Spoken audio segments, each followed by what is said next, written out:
Investor Schooling or their guests and do not reflect the opinions of WPHT or Odyssey. WPHT, WPHT-HD, WOGL HD3 Philadelphia. From the Cherry Hill Volvo Studios, where we're You're live on the free Odyssey app. The Larry Steinhouse Show.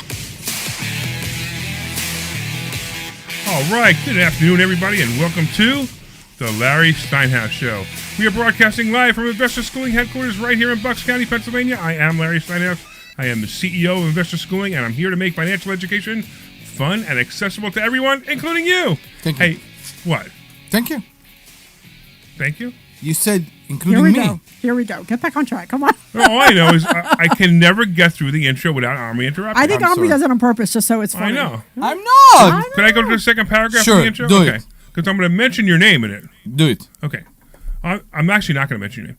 On this show, we discuss several ways of making more money. We concentrate on real estate investing, stock options trading, the stock market, how to maximize your retirement funds, and you could call us anytime during the show at 855-939-1137. That's 855-939-1137.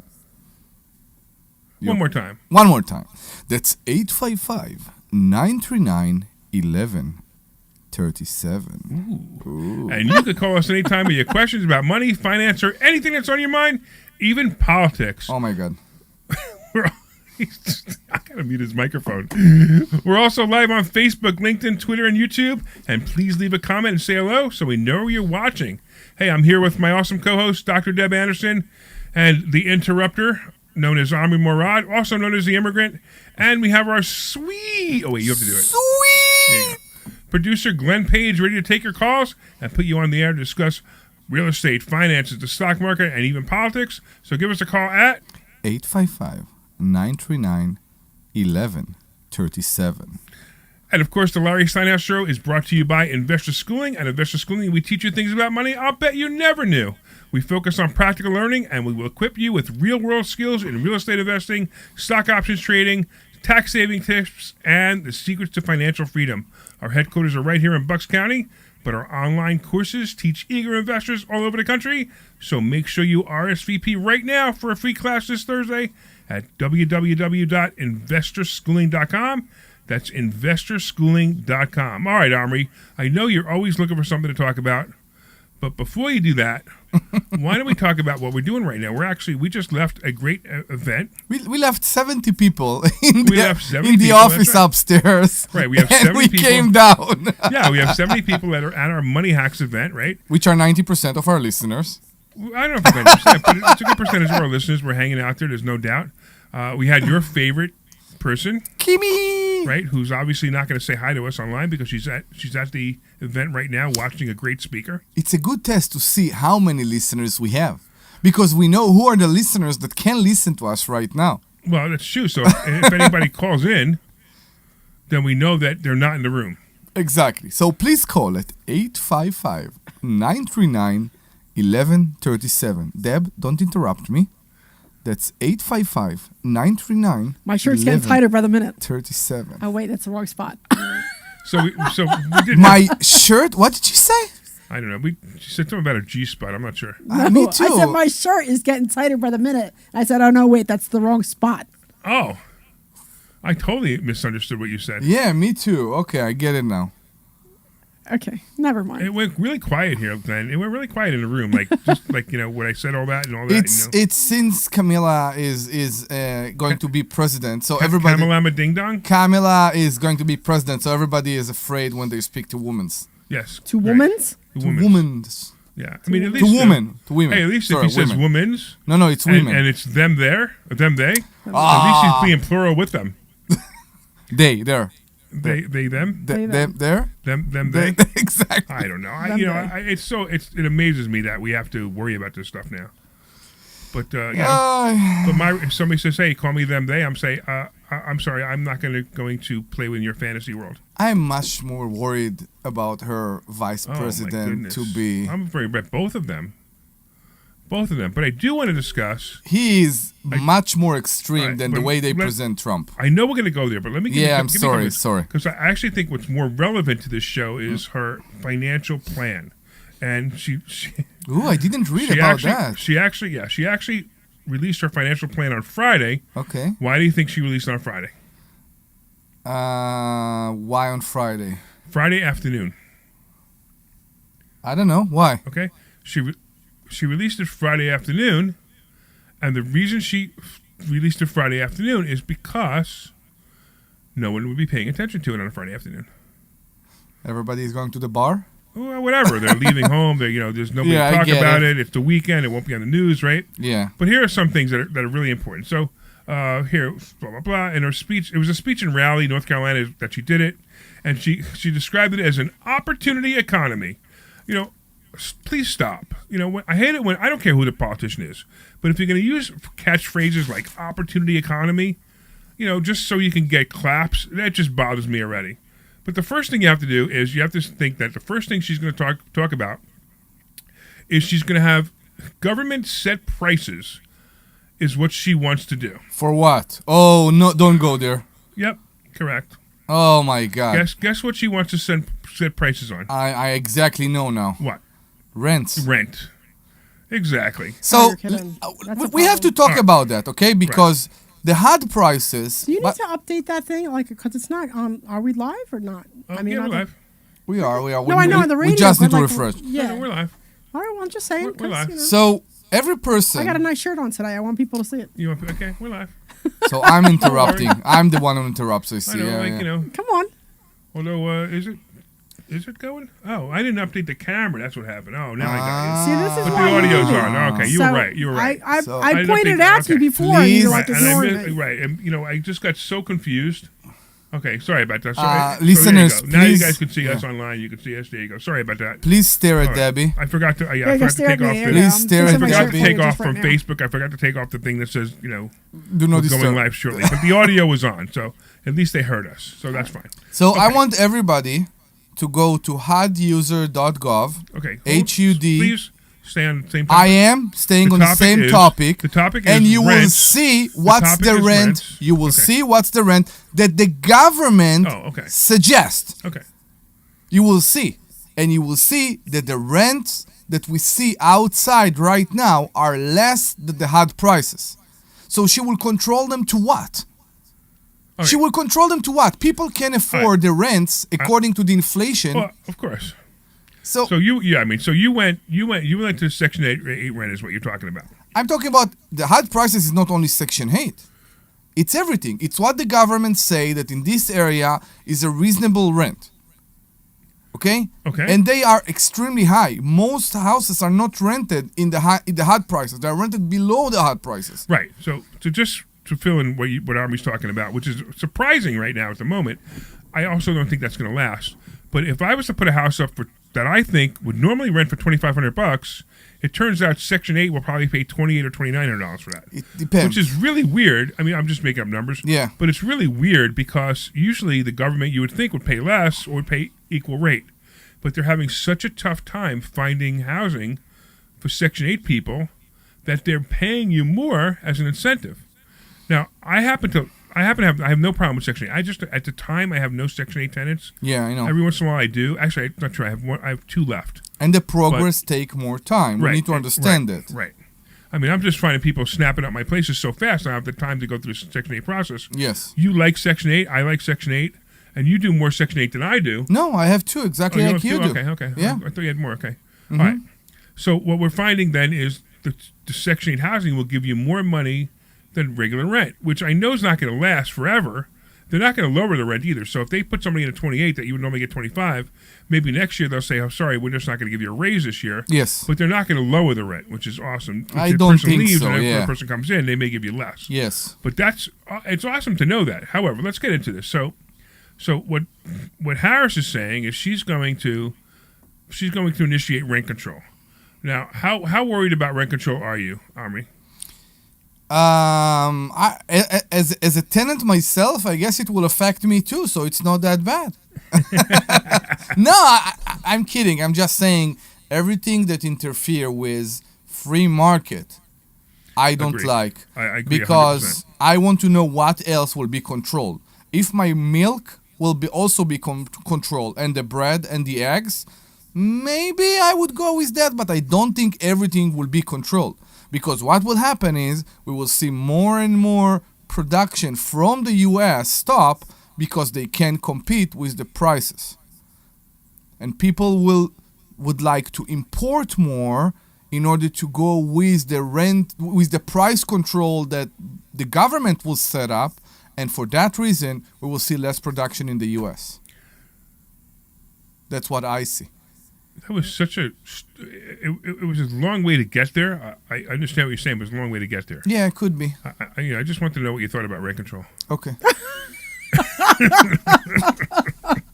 Again, I'm saying. Wait. Let me explain how you're supposed to answer this question. Hey, Deb, what do you think about rent control? I'm not a fan. See, that's it. Okay. Isn't that easy? So why aren't you a fan, Deb? Oh. Because I don't want somebody else to tell me how much I am allowed to charge for my place. That's exactly right. I agree. Now, the interesting part is for most rent control laws are for big players. They're not for small players, which, by the way, I think is completely unconstitutional, but that's the way it is. So they're basically saying if you own 25 or not 25, but usually 50 to 100 units in one complex, for example, or under one LLC, we already know the solution to that problem, or under one LLC, then you have to have rent, then if there's a rent control in that area, then you qualify for rent, you'll be stuck to rent control. So if we have different properties in different entities, which we do, so basically every single one of my properties is in a trust, as you know, and the nice thing about that is none of those trusts will have to worry about rent control because of the way I set it up. So if you set it up the right way, you don't have to worry about it anyway. However, I just, I have a big problem with the fact that the government, once again, is interfering with capitalism. With free market. Here's another one. You ready? Harris will call for the U.S. to construct 3 million new housing units over the next 4 years. Now, when I read that... What do you mean by that? When I read it, it says for the U.S. to construct 3 million new housing units. Since when does the United States build houses? Yeah, I don't get. She meant public housing? Well, whether it's public housing or not, public housing is built by builders, and they have and they have to have a certain amount of public housing built. That's fine, but the U.S. doesn't build houses. Builders build houses. Yeah, I'm sorry, I don't get it. Yeah, I'm concerned with the way this is written. Is the United States is the government now going to get into construction business? Is that what this says? I understand that the government will hire a contractor that will develop the area. So they can't hire a contractor to develop the area. The contractor can buy land, can build houses, and the government can give them incentives to make those, affordable housing. Who will own it in the end of the day? It depends. If it's a complex, if it's an apartment complex, we already know there'd be rent control. But if they're housing that could be sold to people, then they would have incentives to buy this land, build a house, and sell it to somebody cheaper because the government gave them incentives, which I'm okay with, but I just don't like the way that's phrased. It's phrased that Harris will call for the U.S. to construct 3 million. I'm really hoping that means that they're going to give incentives to builders, which, by the way, builders right now probably can use incentives. So it might be okay. But the problem I have with it is, once again, how it's written. Now, here's another one that's interesting, too. For first-time home buyers, they're going to say that there's going to be up to $25,000 in down payment assistance. Okay. Again, I'm not sure I understand. So down payment assistance is something that, by the way, is nothing new. It's just the amount is kind of high. They usually do up to $10,000 anyway. So $25,000 assistance is basically what they'll say is they'll give you, if you're going to buy a home and you need a $25,000 deposit to buy this home because you have no money, you've saved no money, they'll lend you in a special program. They'll lend you $25,000. So maybe they'll lend you at $25,000 at 5%. And that'll count as your down payment money. Yeah, but then you have the mortgage on top of it? Of course. So it's an FHA in some... Yeah, but that's like more debt on top of your mortgage. So if your mortgage is $2,000 and now you have to pay another $25,000. Right, but you didn't have the $25,000. Now what you're basically saying is, everybody can get a home now. Which was no different than what happened in 2006 and 2007 when they said, okay, everybody can get a home. We're going to give you 100% mortgages. It's no different. It's just that it takes the pressure off the bank. No, my question is, so the 20%, the date is wrong on YouTube. Okay, so the 20% that I guess I will get from the government or guaranteed by the government will be in lower interest, correct? But I will have to start paying it immediately. Well, you might not have to. So if it's $25,000 and the normal payment on $25,000, maybe it's $250, just a random number. Yeah. Maybe they'll have it so it's a special payout. They only have to pay $100 for 3 or 4 years, all interest. So of course they're going to screw you in the end because student loans. But whatever it may be, that's what she's trying to do. That's in housing, right? Of course. By the way, here's something that I find interesting because I'm the kind of person that does the same thing, right? I will read this stuff and I will draw my own conclusion because I don't believe in one side being right and one side being wrong. I happen to like most of what the Republicans put out there. So one of the things that she's proposing is restoring the tax credit that were introduced during COVID, which was a $3,600 tax credit for children. By the way, what drives me nuts about this is I thought this was a great idea. It's how is it being calculated? Per child? Yeah, per child. Okay. Right, so you get a tax credit. Now, they were giving out the tax credit in advance, which is kind of weird, but they were giving $300 a month. But let's say that's a $3,600 tax credit. Whether I happen to like the idea, what concerns me is why isn't Biden and Harris right now doing this? Right? They should be solving this problem by themselves. Correct. Why do we have to do it now? I don't know what to tell you. Yeah, it's a real problem, right? It's putting a Band-Aid on a broken arm to me. Yeah, exactly. Let's see. All right.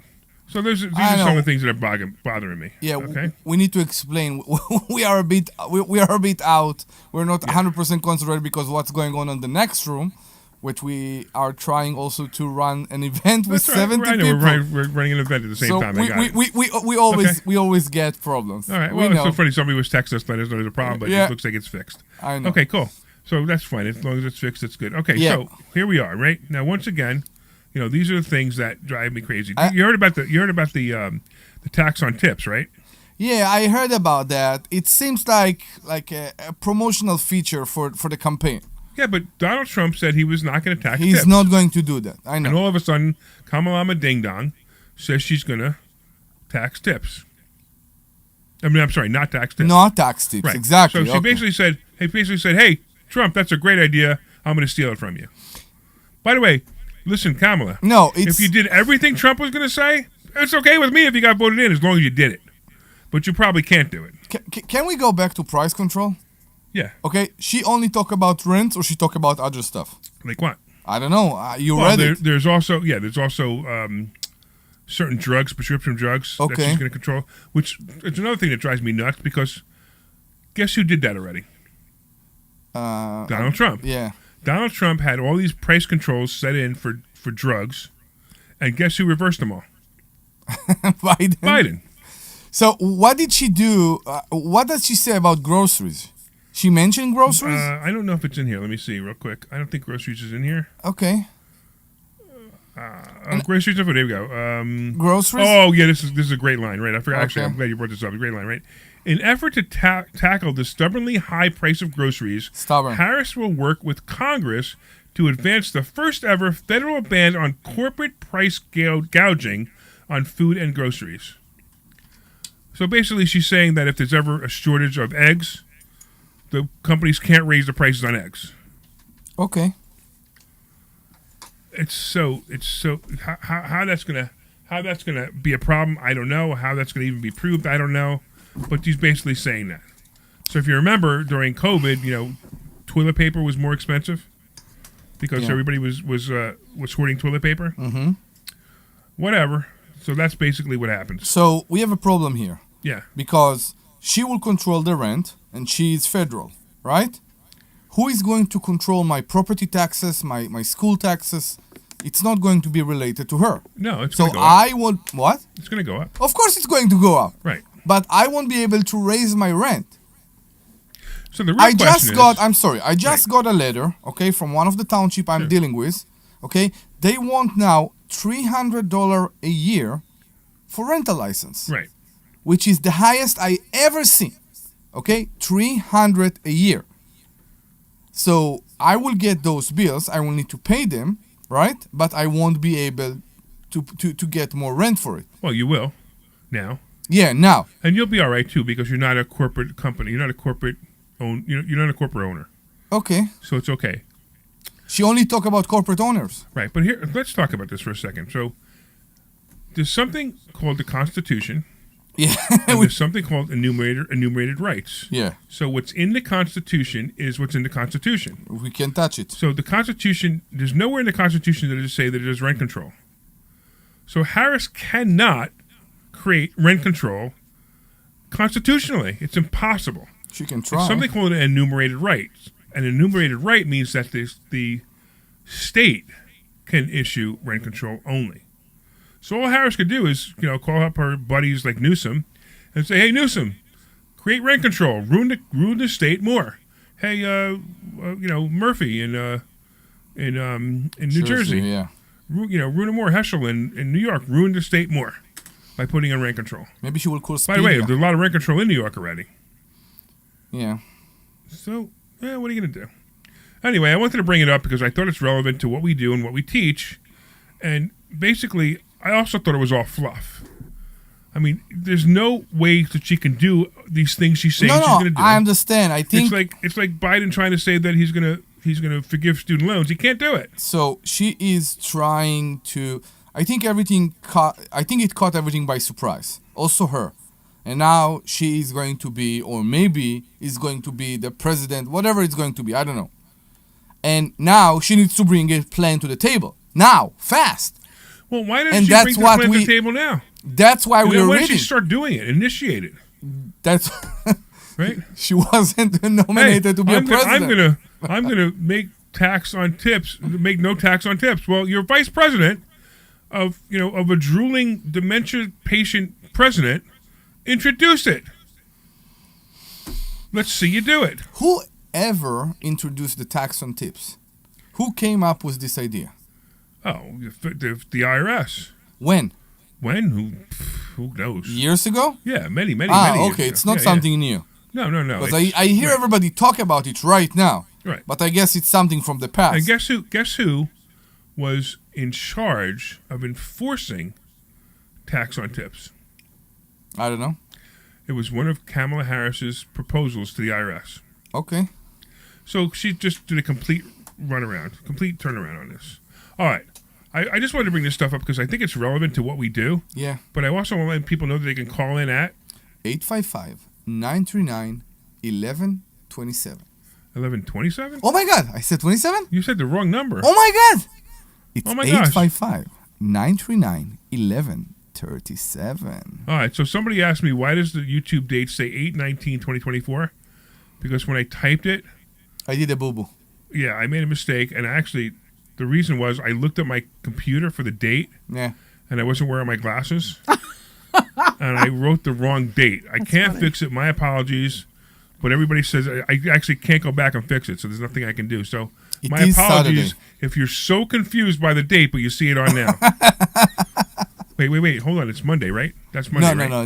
Let me predict Monday.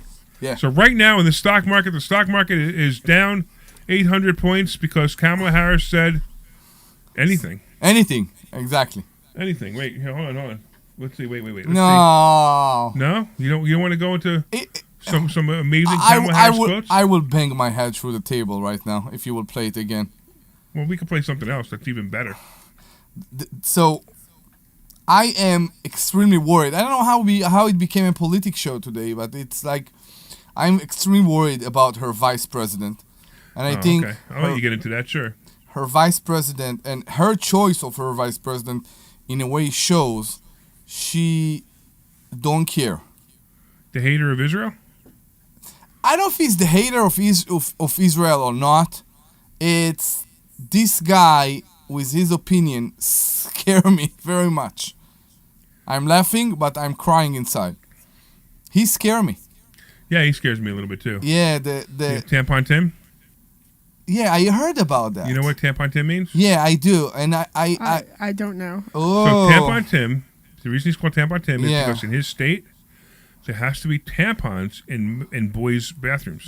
Yeah. So in Really? schools. Yeah, you know why, right? No, wait. It's more deep In than case that. a girl identifies himself as a boy. Exactly. So it's interesting. So I'm gonna since that kind of came up, I'm gonna tell you guys something because I don't know if I ever said anything. So my niece / nephew has decided a couple years ago, she wants to be a boy. I'm like, all right, whatever. But then I kind of called her out on some of her garbage because my sister knew I would do it because that's who I am. But anyway, one of the things that really frustrated me with her, and I'm going to call her because that's what she is that, she wants to be a boy and she dresses like the boy and she has a thing that flattens down your chest and I forget what it's called. And then she has her hair cut short and she acts like a boy all around. And she got married to a man. Okay. So, she's married to a man. But anyway, I said something to her, when we were having this whole discussion and they're telling me all about this. And I said, all right, so let me get this straight. So when you have to go to the bathroom, you go to the men's bathroom. She's like, yeah. I said, so what do you do when you have your period? I said, what bathroom do you go into? She goes, well, I go into the women's. I said, isn't that a double standard?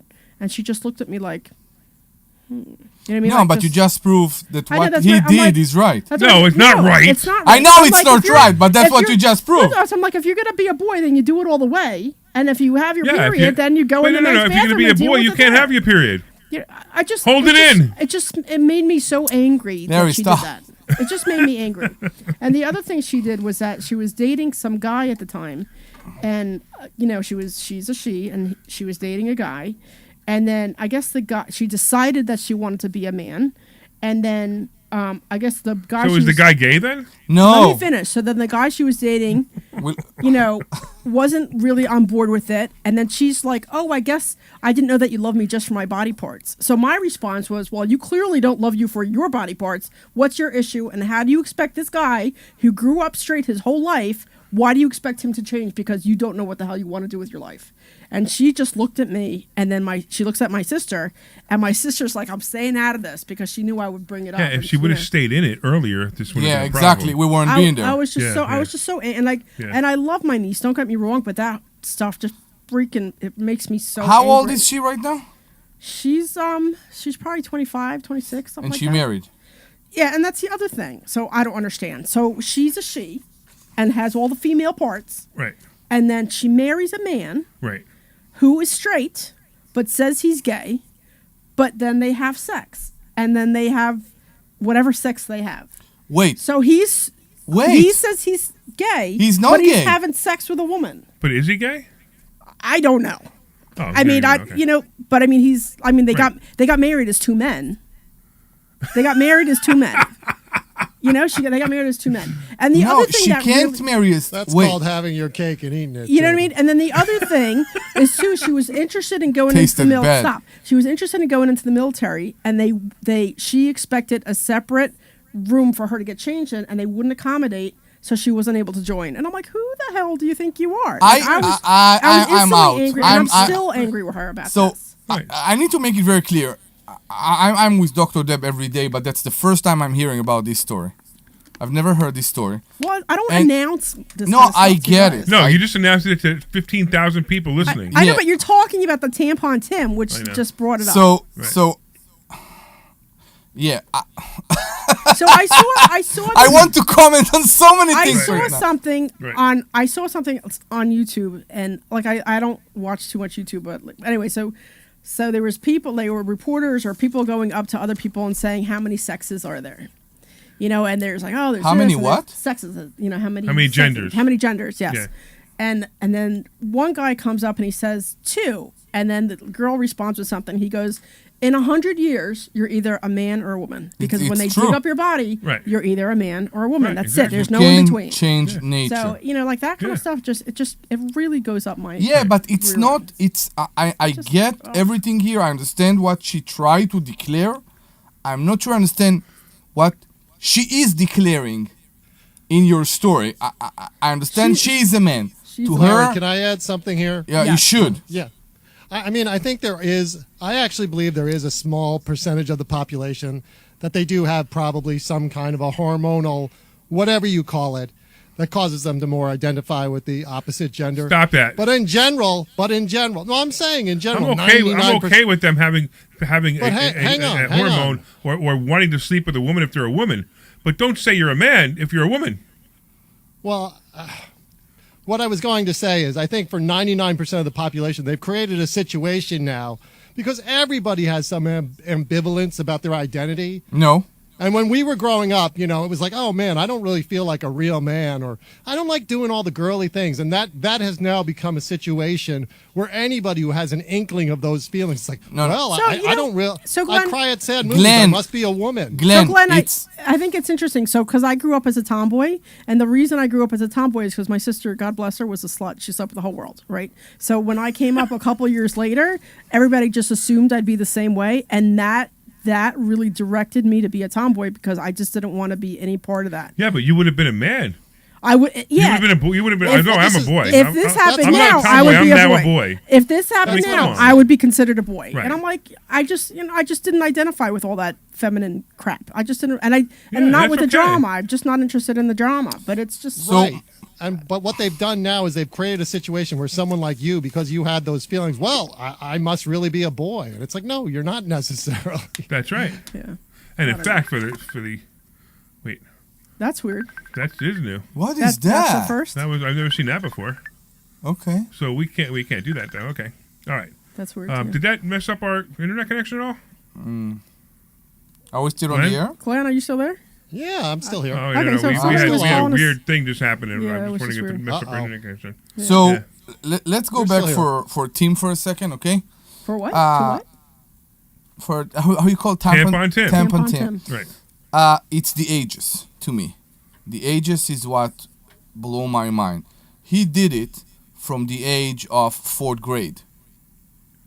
From the age of 4th grade, he created a law that they have to have tampons in the bathrooms. Right. And as a father of an 8-year-old, that's trouble me. Yeah, of course. That's trouble me. What? Listen. What troubles you? I guess I'm confused. What? Why? Because your daughter's 8? Or Why because in it's an too young? elementary school you have to put tampons on men's bathroom? No, I agree that there shouldn't be tampons in the men's bathroom, but I'm saying In that certain age, it brings more questions, and that's the problem to me. You can be whatever you want. You No, can I'm love saying men's. there's girls who get their period at 8 years old or 9 years old. I mean, it's happening more and more that they're getting it earlier and earlier. So I understand having it in the room. I just don't think it belongs in the men's room. It shouldn't. It doesn't make any sense. It doesn't belong in the. Okay. All right. No, I'm just saying it doesn't belong in the men's room. But I mean, No, not at all. Yeah. In fact, this stuff has to stop, and that's part of why we got to get Trump in, because maybe it'll stop. Maybe it'll stop. I mean, it's absolutely ridiculous. I mean, even like in New Jersey, my buddy Bill Spady is running for governor to stop Murphy from doing this stuff. I mean, it's insane. All they talk about, men can be boys, and boys can be girls, and girls can be boys. That's their talking points. My talking points are, listen, putting Kamalama Ding Dong in office will destroy Israel. I'm really frustrated about with the Olympics and the boxing, where there was a man. Oh yeah. Now it's biological male beating up a biological woman because he decided and taking to the be gold and going, "See, I won." What are you talking about? You don't know about this? No, I don't. Explain. So there was the boxing, in the Olympics, and then there's the women and there's the men, but now there's a biological man saying he's a woman. And he's fighting a woman, and there's just a disparity there. Like, even if we're the same weight, a man will always be stronger than me, just because that's just how nature is. So now we have a man kicking the living crap out of a woman and saying he's a woman. Televising it, and him winning and the then gold. and then congratulating him for doing it. Yeah, that's like, it makes me if so you do angry. do that in the street, and watch how quickly that male goes to jail. Wasn't there some debate about that? I supposedly that person does have female organs, but there's some controversy about. That's what I heard. I don't give know. a crap. No part. It's the same thing with the swimming of the last Olympics. Yeah, whatever. With that, and that's just like it's absolutely. I don't give. I think she's suing people. Actually, yeah, she sued for like $20 million. Yeah. Yeah, I think she won actually. The Leah because I feel like because I'm a terrible swimmer in the man's competition. Yeah. Thomas. Like I have no issues. Terrible. Like do what you want to do, and behind closed doors do whatever the hell you want, but don't don't push that garbage on me. So you know and what's now it's just interesting? public. It just makes me so So, angry. Deb, we just went a half an hour in the show all about politics, I know. and you hate politics. No, I know. So I was actually getting ready to stop you guys because I'm so not interested in Kamala Ding Dong, whatever. Kamalama Ding Dong. Kamalama Ding Dong. But It's I just mean, the perfect name for her. But the whole tampon Tim kind of just got me enraged because That it got made you. me think of my That niece. got you and, upset, right? And if she's listening, which she never listens anyway, I love her very much and I don't care. But that whole tampon issue really Right. pissed that living crap Yeah, out of me. and can you love your daughter or your niece and still not agree with their choice of Yeah, I living? mean, Of course I don't you care. can. I Of don't course you care. can. Can you be friends with them? Yeah, I don't care. Of course you can, right? So I don't understand that another thing too. Like, people in my family don't talk to me now because I don't agree with them. I love them very much. Well, I don't clearly you raised them wrong. I didn't raise them wrong. I'm kidding. My ex-wife raised them wrong. Okay, first of Okay. all, it was a Yeah, joke. So let's look at not how go there. defensive you got that quick. Yeah. It was just a joke. I know, but I just want to make sure that the audience doesn't Whatever. think that I'm responsible for bringing up, somebody who is like that, and I'm not even sure how to say that. So the joke in my family, because my girls are also Republicans, and it's probably because me and my husband are, but and we think a lot of this is a joke, And my oldest, she always says that she identifies as a tree. When somebody starts talking to her, like at the school Yeah, yeah. or at Penn State, that's what she says. Well, I identify as a tree, and they all look at her, Right. and they stare at her, and she's like, Yes. "Well, you can identify as this. Well, I identify as My a tree." pronouns are them, they. My pronoun is king. There you go. And then if they roll their eyes, what's the matter with that? You have a problem with that? Please refer to me as king. And if they don't, then I'm not going to refer to them as them, they. Anyway, we're going to come back after the break, and we're going to actually talk about stuff that has to do with finances. We should. So let's go on a break. This is Larry Steinhouse with Investor Schooling. Clear. Buy investment properties is? It's now. It's always now. You just need to learn how to buy them correctly. Go to investorschooling.com and sign up for a complimentary class this Thursday night and learn how to buy investment properties and make money every time. That's right. That's what we teach. We teach how to buy investment properties and make money every time. Go to investorschooling.com and RSVP right now. Take a class this Thursday night at 7 o'clock. That's investorschooling.com. This is Larry Steinhouse with Investor Schooling. Are you ready for retirement? Have you prepared everything you need? Well, in Investor Schooling, we will teach you ways to better prepare for your retirement using real estate and the stock market. But you need to learn how to do it right. And that's what we teach. At Investor Schooling, we sell nothing but education. Come to Investor Schooling and learn how to have a better retirement. Go to investorschooling.com and RSVP right now for this Thursday's class at 7 o'clock. Go to investorschooling.com. That's investorschooling.com. All right, you guys still there? Yeah, we're here. All right, we got 1 minute. All right. The recession that's coming. Are you prepared for it? Well, listen, at investorschooling.com, we're going to teach you ways to prepare for the recession that you didn't even know existed. We're going to teach you strategies on how to use real estate. We're going to teach you strategies how to use the stock market properly. That's right. You can even make money in the stock market when the stock market goes down. Hey, go to investorschooling.com and register for a free class this Thursday night, and you will learn all of these techniques. Go to investorschooling.com right now. RSVP for this Thursday. We'll see you there. This is Larry Steinhouse with Investor Schooling. Don't go through life ignorant about how to become a millionaire. Learn how to invest in real estate. All right, you might want to give the number again, maybe? Sure. If you want.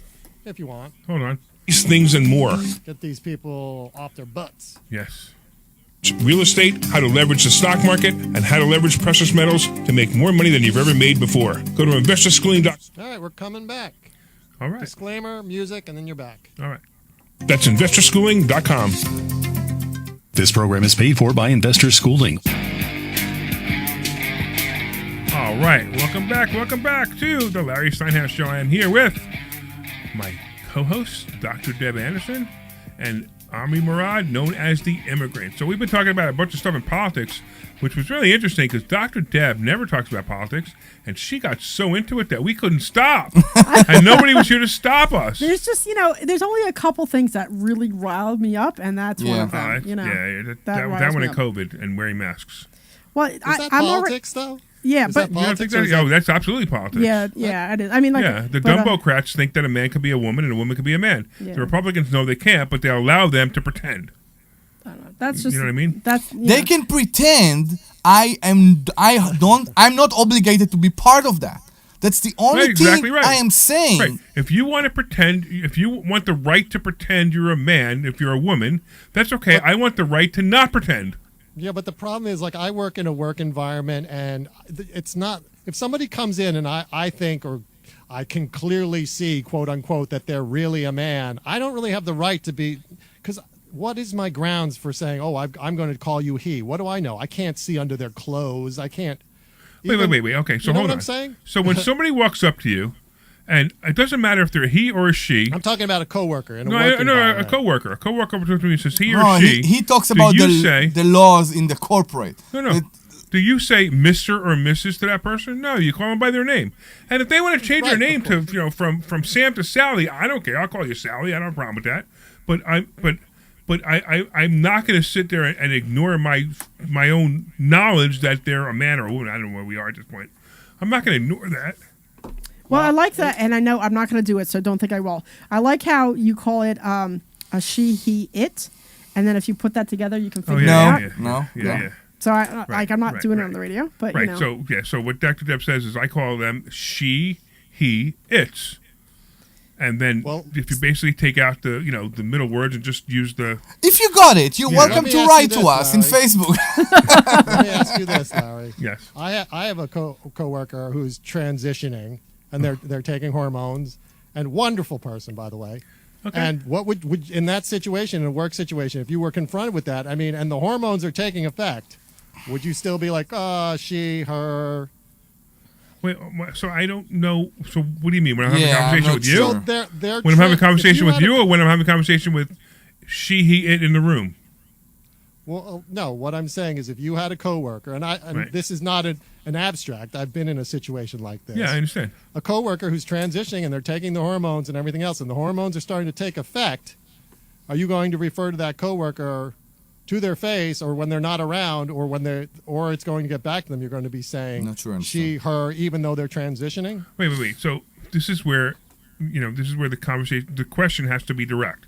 If I'm in the room with somebody and I like them and they're a nice person, I'm not going to intentionally hurt their feelings. I will refrain. I will call them by their name. I will refrain from saying he, her, it, them, whatever. I'm just going to refrain from it. I say, you want to call yourself Sally? Great, your name's Sally. Okay, Sally. Okay, Sally. Okay, Sally. Okay, Sally. Omri, do me a favor. Tell Sally. Debbie, do me a favor. Tell Sally. I'm not going to say tell her, she, it, whatever. I'm just not going to do that. Okay, that's not for me. Yeah. But if you and I are having a conversation about it, I am going to say, hey, it's the one that's the she, he, it. I got to be really careful. Yeah, you gotta. sure. That's why I said I'm I not gotta gonna be really say careful it. because Yeah, because so- I always end that with what it works Yeah, out to be. so, yeah, you gotta be careful. But I don't want to intentionally hurt somebody, but at the same time, if somebody walks up to me and goes, "Hi, I'm a man," and they're a woman, I'm going to say, "Sorry, I'm not playing your fantasy games. Goodbye." They're basically just starting with me, which is a different situation than just treating somebody like a human being.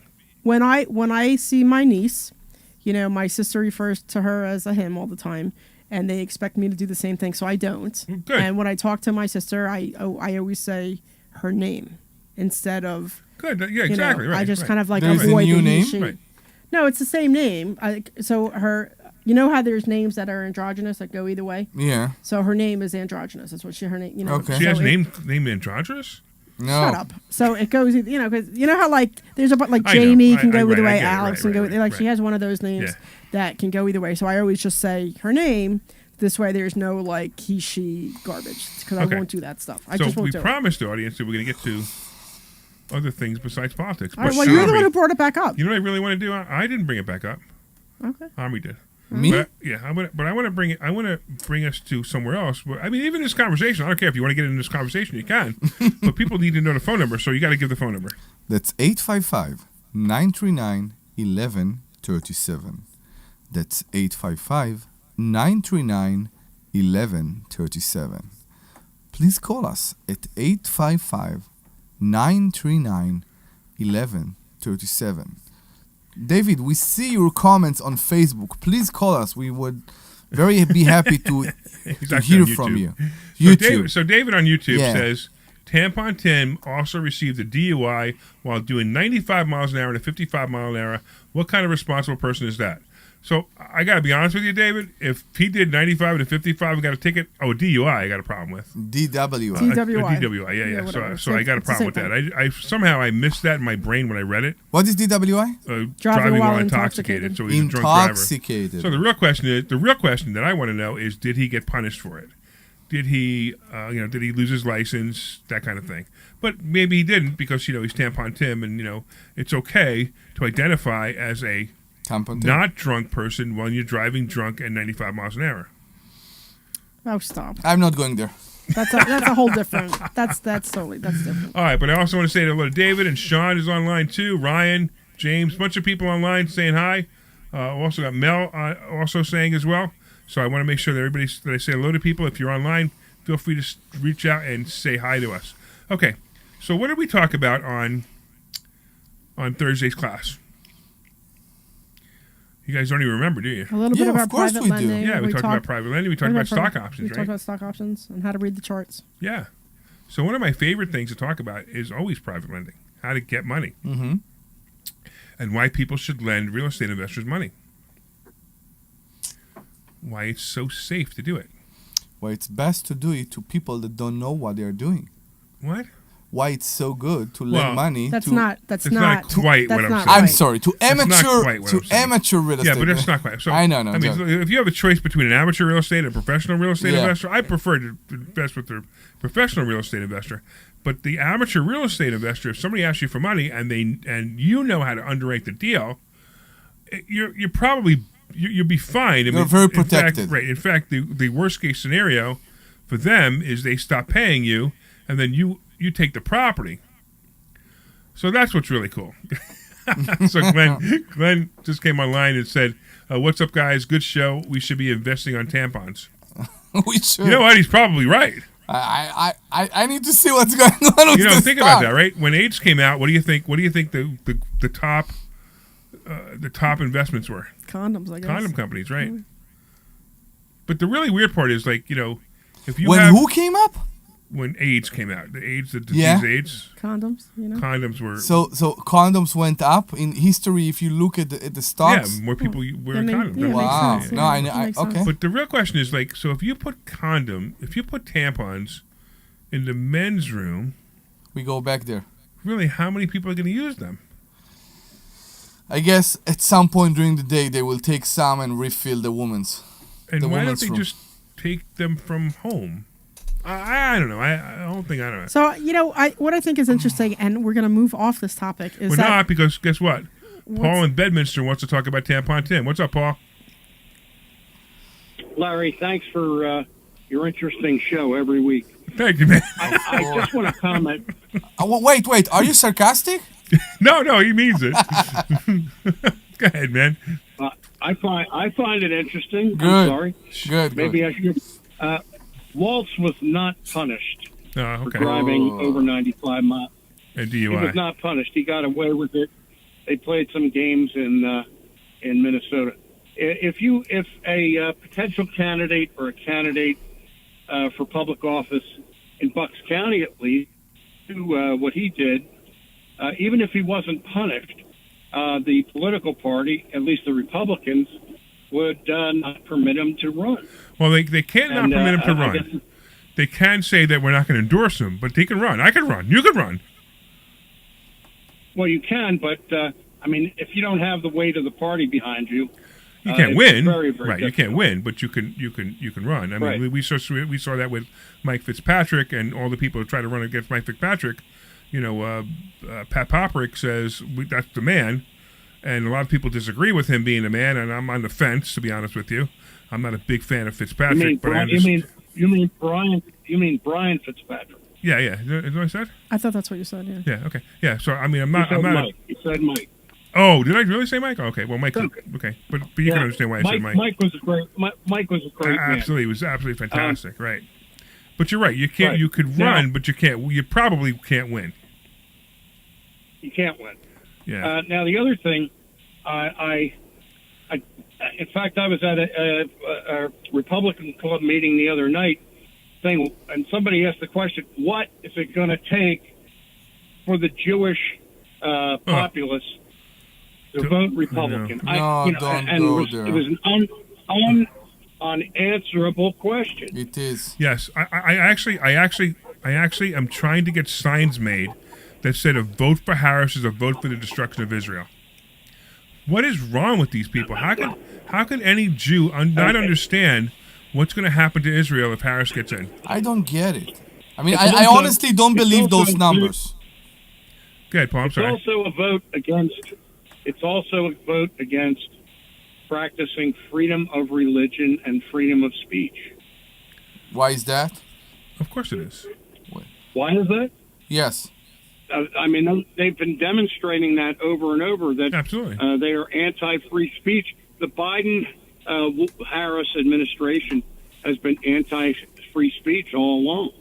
You know that And there if you can't speak, there are. If it wasn't for Musk buying X, there would be no free speech anymore. Listen, there are people shouting in front of the Lubavitch in Miami for years, in Florida, for years.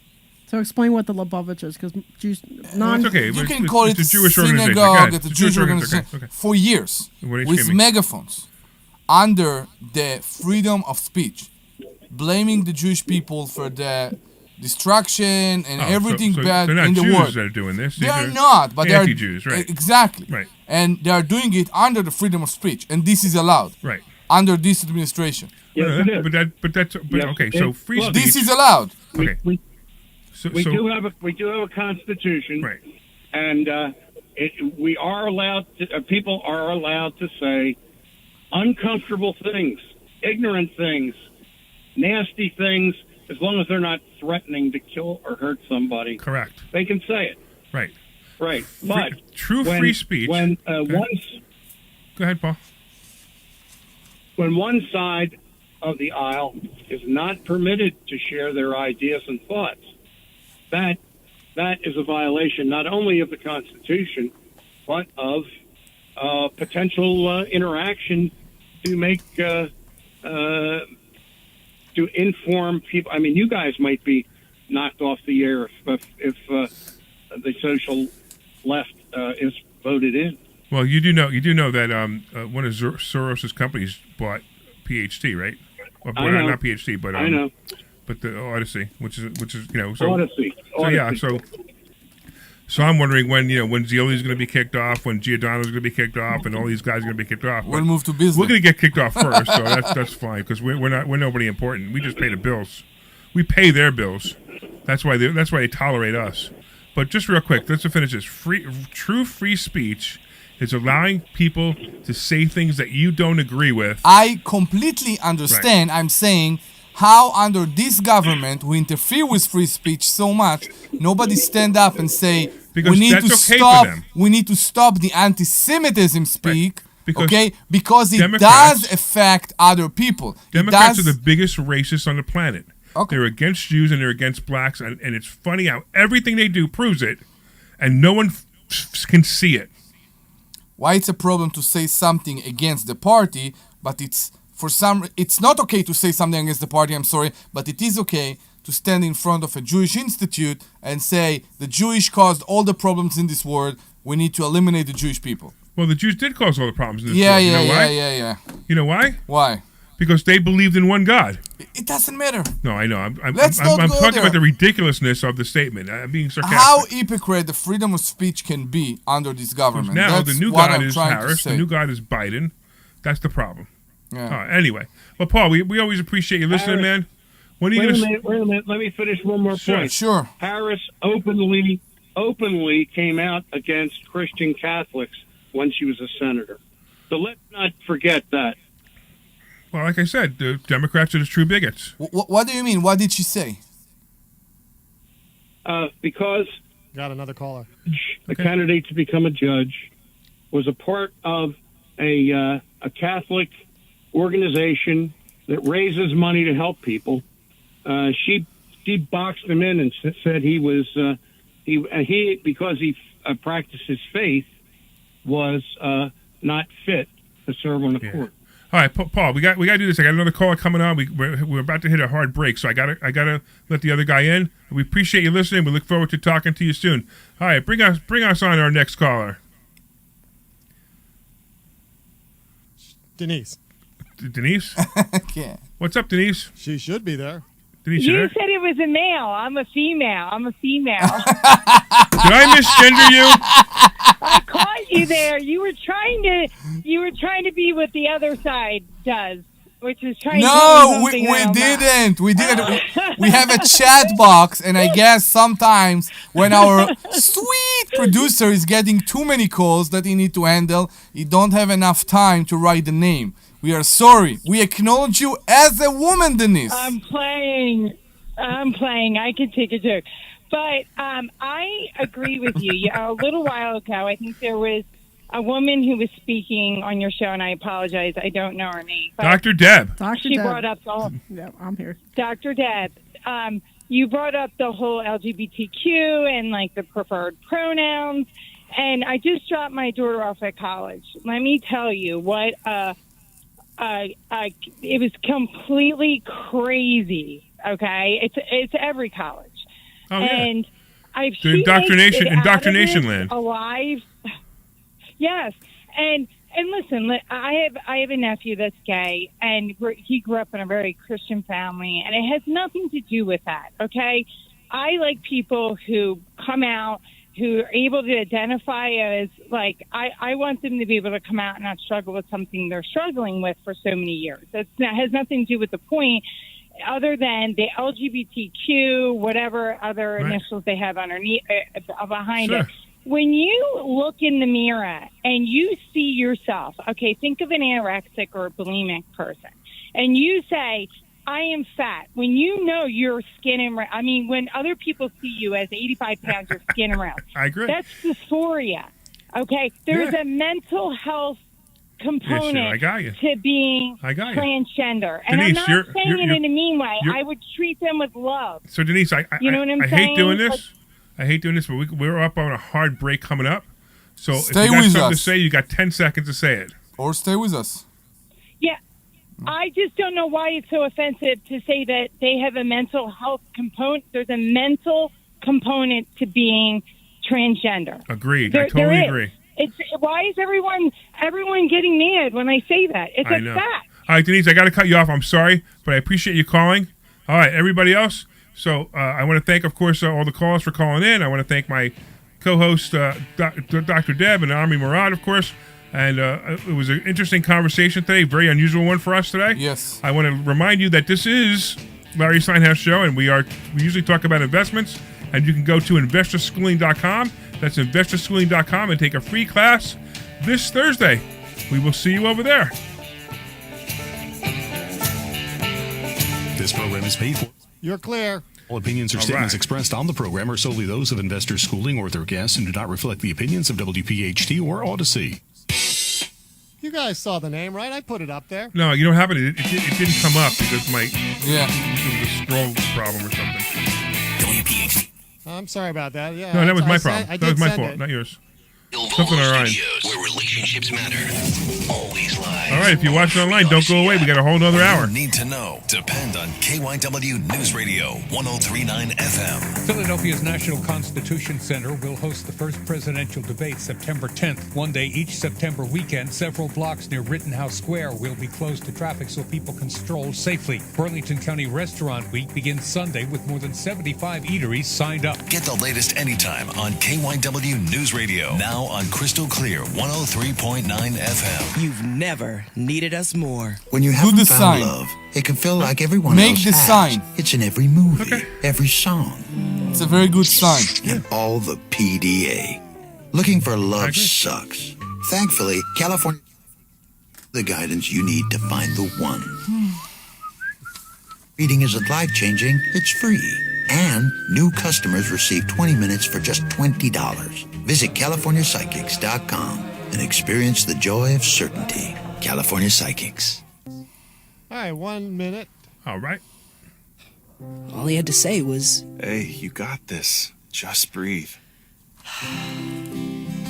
Hey. Huh. Hey, Larry. What? Looks like they overbooked this by 30 seconds. Do you mind starting 30 seconds later? Yeah, for don't me? worry about it. I'll start when the music starts. I appreciate no it. worries. I don't know why they did that. Don't worry. By Adopt U.S. Kids, the U.S. Department of Health and Human Services, and the Ad Council. Get your laugh on with me, Chris Jericho, and the Talk is Jericho podcast. We've got Moses Hall of Famer. Oh, no, we're okay. I'm wrong. Whatever. I can cut that. Yeah, Never sure. mind. Williams, and special appearances by everyone from Gabriel Fluffy Iglesias, Mark Marin, Dennis Miller, Cheech Marin. All right, stand by for intro. Is Jericho. So listen to and follow Talk is Jericho now on the free Odyssey app or wherever you get your podcasts. This program is paid for by Investors Schooling. All opinions or statements expressed on the program are solely those of Investors Schooling or their guests and do not reflect the opinions of WPHT or Odyssey. WPHT, WPHT-HD, WOGL HD3 Philadelphia. From the Cherry Hill Volvo Studios, where relationships matter. You're hot. Free Odyssey app. The Larry Steinhouse Show. All right, good afternoon, everybody, and welcome back to the Larry Steinhouse Show. We are broadcasting live from Investor Schooling headquarters right here in Bucks County, Pennsylvania. I am Larry Steinhouse. I am the CEO of Investor Schooling, and I'm here to make financial education fun and accessible to everyone, including you. Hey, on this show, we will be discussing several ways of making more money. We will be concentrating on real estate. We will be concentrating on the stock options trading, the stock market, and how to maximize your retirement funds. And you can call us anytime during the show at 855-939-1137. That's 855-939-1137. That's 855-939-1137. And you can call me questions about money, finances, or anything on your mind, even politics. Yes. Our last show was like totally politics. It was kind of interesting. We are also live on Facebook, LinkedIn, Twitter, and YouTube. Please leave us a comment and say hello so we know you're watching. Of course, I'm here with my awesome co-host, Dr. Deb Anderson, and Omri Morad, also known as the Immigrant. We also have our... What? Sweet Producer Glenn Page ready to take your calls. And At some point, Glenn's going to be like, you know what? Stop doing that for me. I almost made it through the introduction without being interrupted. I'm shocked. Right? Go. Anyway, so give us a call at 855-939-1137. That's 855-939-1137. The Larry Steinhouse Show is brought to you by Investor Schooling. At Investor Schooling, we teach you things about money I'll bet you never knew. We focus on practical learning, and we will equip you with real-world skills in real estate investing, stock options, tax-saving tips, and the secrets of financial freedom. Our headquarters are right here in Bucks County, but our online courses teach eager investors all over the country. RSVP for a free class this Thursday night at investorschooling.com. That's investorschooling.com, and you get to meet us. You get to meet me, you get to meet Omri, you get to meet Dr. Deb. When people come in, who do you think they want to meet more? And we are delightful. Who do you think? Like, I get more people. More like they come up to me like, "Where's Dr. Deb? Where's Dr. Deb?" You say that, but I haven't seen that. Oh, it's amazing. They're like they light up when they see you. And because yeah. All right. Yeah, All right. I don't know. It might be that they're nervous to meet me, but I mean, I'm not that, I'm not trying to be conceited or anything. But it might just be a little intimidating. So they want to meet you. Well, they might realize that being on this show for so long or listening to the show for so long that you really are the nicest of the three of us. We are I am the nicest also cutting many of them before they come to you because they're coming and said, "I have a mole on my hand. Can she check that?" And we explain you are a different type of doctor. Omri, shut up. So then, but what? I was going to go somewhere. Now I forgot where I was going to go. Let me finish, and then you can go. She can't. You already forgot. Yeah. No, but I know that when we were doing the Money Hacks event today. So I was up front with one of our students who was volunteering, and I was checking people in. And there was one person, I forget their name off the top of my head, but they're like, "Are you Dr. Deb?" I'm like, "That's me. See? That's me." So it was just kind of cool because his whole face did light up. Right. But that was fun. Like I enjoyed that. It's fun for me. And then we had dinner last night with quite a few students who flew in for the Money Hat event. Because for you guys, if you guys don't know, we teach it here, but we have a television production studio that we use via Zoom so people can watch this anywhere. They watch in California. We have one guy in Hawaii who's here. Wait, you had a dinner with people last night and you didn't call me. I forgot about that. Oh, you had to bring it up, huh? You forgot to tell him. Yeah, Oh, man. I think, you know what it was? Because you had your stuff that you were going Yeah, in you were doing Norristown stuff anyway yesterday, last so night. we're like, whatever. Yeah, But we knew you were busy. We didn't want to burden you. But what was funny with things that would unburden you. It's the immigrant control now. It's not rent control anymore. What was funny about that is that we told everybody, hey, we'll meet you at the hotel that they're staying at. Right. At 6 o'clock. And they were all late. You know what I mean? So I know. I walk in. Larry's already there because he's always 15 minutes early. I walk in like at 2 after 6 or something, and it's just me and him, and we're like, okay. And then 15 minutes later, somebody else comes in. You know what I mean? And she doesn't even know who I am because she doesn't even watch the show, which is right. So one of our students, where I was going to go with this, right? One of our students. The funniest thing is, all she wanted was coaching from me. She didn't want to watch the classes. She didn't want to watch the videos. And I kept telling her, you're going to watch the class. You're going to watch the videos. You have to. But no, that's what she did. That's what she did. That's all she wanted to do. So I coached her several times.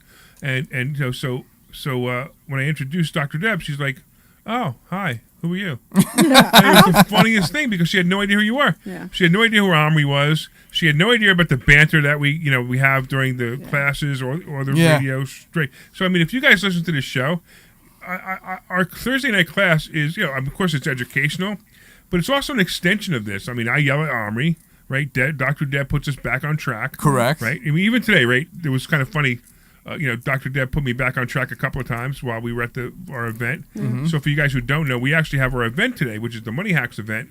We have about 70 people in our office right now, and we teach some different things. We have a different instructor teaching right now, and that's why we're able to do the show. But it's fun because, oh, by the way, I'll be teaching later. It's not that I have a substitute instructor. Yes, correct. We have several people teaching several things today. That's why we call it the Money Hacks event, because there's so many different people teaching different things. It's part of what I'm getting when I'm doing right now the call and talking to potential students, because people don't believe that I tell them that the Larry Steinhouse will be there. Isn't that interesting? People were pretty sure that Really? somebody is selling them a program, right? And that's it. He's not there. They will never see him. They will never talk to this person. He is just the face of the program. And that is so not true. I am not only will be there instructing people. You will be there every week. Almost every week, but yeah. Yeah. Right, and also they can meet with me one-on-one. They actually, when they become a student, they actually get access to my calendar, and they can make their own appointment with me at any time. They even get my cell phone number for emergencies. I hate it when people call me like, so Larry, what's up? I'm like, I'm in the middle of 17 different things. But if they call me and they say, hey, listen, I'm in the middle of a deal, I had a quick question for you, that's okay. And they also have a hotline. There's all kinds of ways they can get a hold of me. But yeah, I have direct contact with my students because I want them to learn. I want them to be successful. Yeah. That's probably why we have 205 5-star Google reviews and no 1-star Google reviews. Actually, no 2-star or 3-star either. We are too good. What? We are too good to be true. Yeah, exactly. But it's not. The reality is it's real. What we teach is real. I mean, you guys were both students of mine before you came to work for the school, right? Yeah. So what did you think while you were students of mine? You start. I think I told you this before, but the actual, so you and I met at, you and I had a little bit of a history before the school, because I met you when you were doing your event over in Doylestown. Right. Okay, so I remember walking in, and you had your crazy jacket on, and you're like, hey, how you doing? I'm like, hey, how's it going? And we started talking, and then I went, and I think that's the day I told you I did taxis, and when I met you, you're like, how did you do? And I'm like, I don't know, I have 2. And then next time I saw you, I had 3. Or next time I saw you, I had more. Like every time I saw you, I had more. Right. And I was impressed by it. Yeah, so every time I saw you, I had more. It was funny because you asked me how long I was doing it for, and I was embarrassed to tell you I was only doing it for like 6 months, and then so I told you I was doing it for a year, but I realize now I should have just even a year or 6 months, at least you're doing it, right? Yeah, no, I was doing it. Right? So then I never said anything negative. I actually was impressed by it. Yeah. Anyway, so I kept going back, and then as I got to know you a little bit better, I was telling you that I did the tax liens and the tax deeds, and then it was you and Phil who were like, hey, come over and talk to our students, and then you're like, why don't you come to a class, and the class that you ended up having wasn't on something I was really interested in, so I didn't think to come back. Right. But then when you had the Money Hacks event, and when I heard the Kessler speak, I was like, oh my gosh, now I realize why I need to join the school. Because the plan, I told my husband I'd be home by, I told you this, I told my husband, I told my husband I'd be home by noon. I said, look, there's this event going on. It's from 9 to 5. I said, I'll be home by 12. I said, I doubt I'll be any longer. And then after I heard the first presentation, I called him up. I said, I'm going to stay for the rest of the day. What happened? I'm like, I don't know. If I don't know about this, there's so much more I don't know about. And then I signed up like a week later. So awesome. That's kind of how I started. And it's been great to have you. I mean, not only as a student, but you're a great helper, and I thank you so much for that. So what about you, Omri? We met, and actually we should tell the story about how... We met a long time ago. Yeah, well, we should tell the story about how we met and how your wife convinced me to be your friend. Yeah, it's not going to add to my ego, so you can tell this story. So one of her... So Omri's aunt was a lender of mine. So she had lent me money on a deal. And you were her agent, too. And I was an agent, too. I helped her buy some investment properties. And when Omri came into town, came from Israel to the United States, she introduced me to Omri because Omri had you had two properties in Michigan or something, right? I had one, I think. Yeah. Whatever, right? Wait. Yeah. He told me it was two. See that? Right? It's like you we wanted to exaggerate. Well, I don't want to exaggerate. Anyway, I just, And he was telling me, so she introduces him to me, and he is the most egotistical person I've ever had in the same room with me. Come on! I know everything about investments. You don't know anything. Blah, blah, blah, blah, blah. And I'm like rolling my eyes. I'm like, oh, man. It's like looking in the mirror. If Kathy wasn't my friend, and if Kathy wasn't a lender of mine. How long ago was this? Well, this was 6, 7 years ago, right? And, and I'm rolling. I'm like, oh, my goodness. I can't. I'm literally saying to myself, I can't stand being in the same room with this guy. He's so obnoxious. And something happened. Imagine me saying someone's obnoxious, right? So he had to be obnoxious, right? I mean, what you're seeing is, when you listen to Omri, you see a lot of Omri, like who he is, but it just took me a little while. So anyway, so so Kathy's in the room, Omri's in the room, and they're talking about investment properties, and they want me to show them investment property, and also Omri's wife Tamar's in the room. And we're having a conversation. All of a sudden, Omri leaves the room. And Tamar, I swear, Tamar looks at me and goes, Larry, Omri's really a nice guy. He needs some friends. Is there any possibility you could be his friend? And I'm like, I don't know. I don't know. So I gave it some thought. And then, then I saw Omri start to improve a little bit about, with some of the properties he bought. Really? Only that? Yeah, and then I was like, all right, you know what? Maybe I'll be his friend. And sure enough, we became, okay. So now what I get to do every Saturday, which is a lot of fun, I get to hang out with my two best friends, and we do a radio show together, and we just talk about different stuff, which is kind of cool. Nothing about me. Nothing about that I'm a delightful person here. Nothing. So Omri says I'm all the still time, obnoxious, and you just tolerate that. You're obnoxious differently now. Like now it's comical, okay? Right? And you do it for comedy. But you were trying to impress me, and you were trying so hard to impress me that you became obnoxious. Could be, and that's what it was, and it's okay. I mean, that's what I interpreted as after years of knowing you. Going to the conversation we had in the beginning of this show, I am who I am. I'm not trying to change who I am, and sometimes, right. Sure. Sometimes, and I think that's what Tamar said back then. Maybe it take people time to digest. Yeah, maybe. So I think that's the point. Why don't you give the phone number 7 times? Oh my God! So we can get somebody to call in and talk about something else. Can we do recordings? So we probably could. We should. Hey, you got a separate recorder over there, Glenn? That's 855-939-1137. That's 855-939-1137. That's 855-939-1137. You want me to keep going? I said 7. I can't do it with a straight face. That's 855-939-1137. If you missed that, that's 855-939-1137. And now for our phone number. It's 855-939-1137. No, you got that wrong. It's 855-939-1137. How many times? That's it. I think you hit it. I think we're there. Yeah, but so do you know where that comes from? Lighten up. Yeah. You told me the story. I don't know who he is, by the way. You know where it comes from? I don't know who. It comes from Bob Grant. Yeah, I don't know who he is. So I Bob know the Grant story. was one of the greatest radio personalities on AM radio many, many years ago. He was on WWDB, I think it was. And he was one of the greatest radio personalities. And he was extremely intelligent. I mean, by far more intelligent than I am with political stuff. By far. I mean, Okay. I'm not the political guy. I'm the finance guy. I just see some politics stuff that disturbs me. And he would say when the lines didn't light up, and he would say it. He said, "Oh, there's nobody on the line. I'll do the Kabbalah 7." And the Kabbalah 7 to him was reading the phone number 7 times. Okay. And the Kabbalah, that's what it was. So I remembered that from many years ago.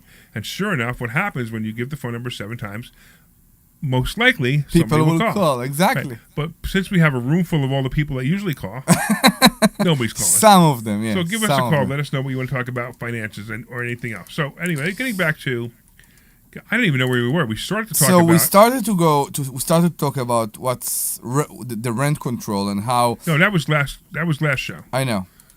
We were talking about what we talked about on Thursday, which is private lenders. Okay. Right. So we talk about this a lot. So one of the things you could do, let's say you had an IRA, and let's say it had $200,000 in your IRA. What you could do is you could lend that money to a private lender, and you don't have to take it out of your IRA.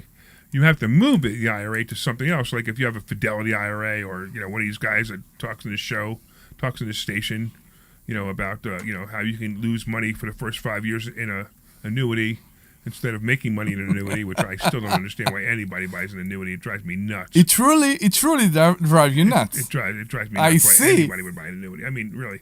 Hey, I'm an annuity salesperson. I've got the greatest product for you. Well, do you sell anything else? No. So of course it's the greatest product for you. No. It's the only thing you can sell me. No, we need to explain. Not everybody, for an older person, using annuity for what annuity meant to be. I understand. I mean, Yeah. annuity is meant if you have $1 million. You want to leave somebody $1 million. You want to make sure that they don't spend it all in one day. You give them an annuity, or you annuitize the $1 million. And that's fine. That's what it's used for. But this investing in annuity thing is terrible, absolutely terrible. Yeah, agreed. So anyway, so if you had $200,000, even if you had $200,000, and you wanted to buy an immediate pay annuity, you're probably going to get something like 3 or 4% average, and with the return of principal also. So it's not that great. But if you do a loan to a private investor, you get 8, 6, 7, 8, 9, 10%. Backed by a piece of real estate worth more than your loan. And what that means is people are going to pay you. And if they pay you, so 2 things, they could pay you interest only. So if they pay you interest only at $200,000, how much is that a year? I'll do the math for you. It's $16,000, right? So if it's $16,000 a year, you can get year after year after year, and none of your principal ever goes down for $200,000. Because Which it's is interest fantastic. only. It's amazing. It's a fantastic number. Yeah. It makes it just for $200,000 you're going to make $16,000 a year with no risk or very, very, very little risk. It's a fantastic way to make money. We teach you how to do that. Yeah. And we also help protect you. I'm not going to say I can't guarantee I'm going to protect you, but I help protect you. I help you underwrite. I teach you how to underwrite. Then I check with you and make sure that you're right. The paperwork is clear. The paperwork has something called a confession of judgment, which says that if you lend somebody some money and they don't pay you back, then you automatically get the property. I have a question for you Yeah, regarding that. You're in this business much, much more than I am. And if you look at numbers of, let's say, 2009, okay, and compare to the prices we are seeing those days, right? Yeah. Can you say that long-term wise, real estate will always go up? Real estate always goes up. Sometimes it goes down temporarily, exactly. but it always goes up. Long-term wise, Right. real estate always goes Absolutely. up. Can you say that? Absolutely. Okay. Oh, you want me, wait, can I say that the way you say it?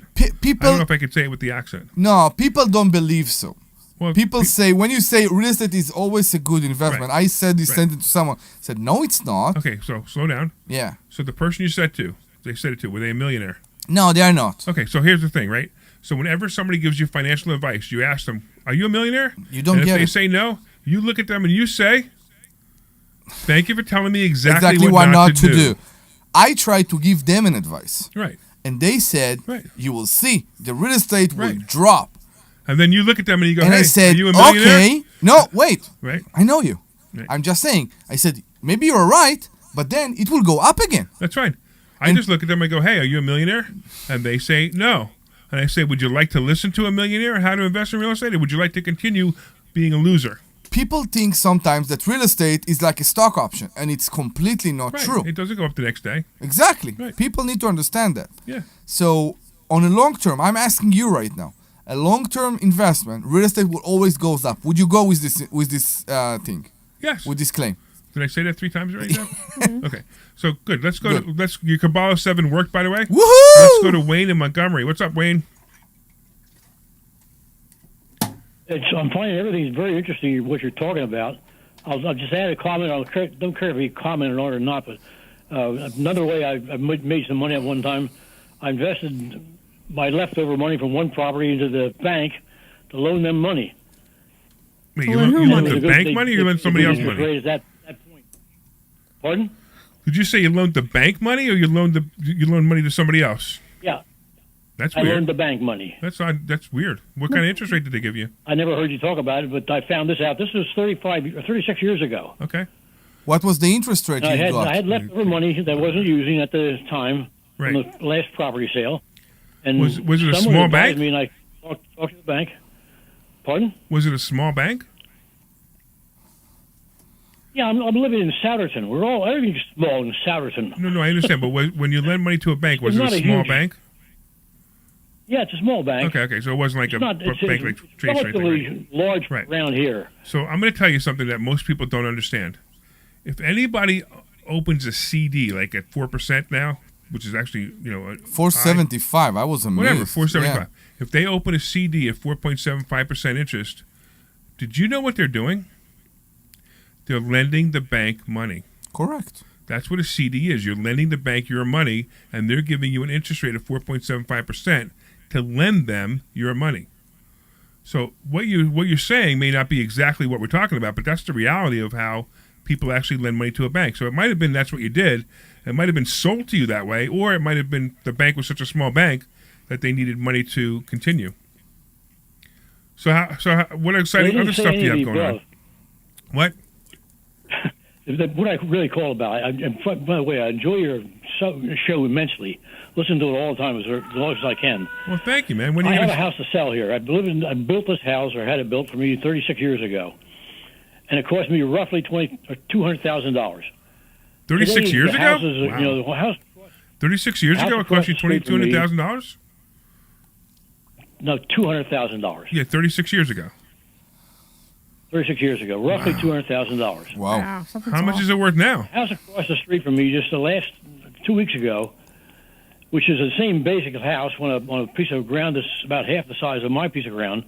It sold for $650,000 without any questions asked about it. Something's not right. That's a terrible return. You spent too much money on it to begin with. Yeah, something's not right there. If you said 20,000, I would say that's right. But 200,000 36 years ago sounds. I mean, that's a $1 million house, multi-million-dollar house today. Does your house much bigger than every other house in the neighborhood? He just said that it's the same as the one across the street. No, I'm in a development that 99 of the houses here are almost identical.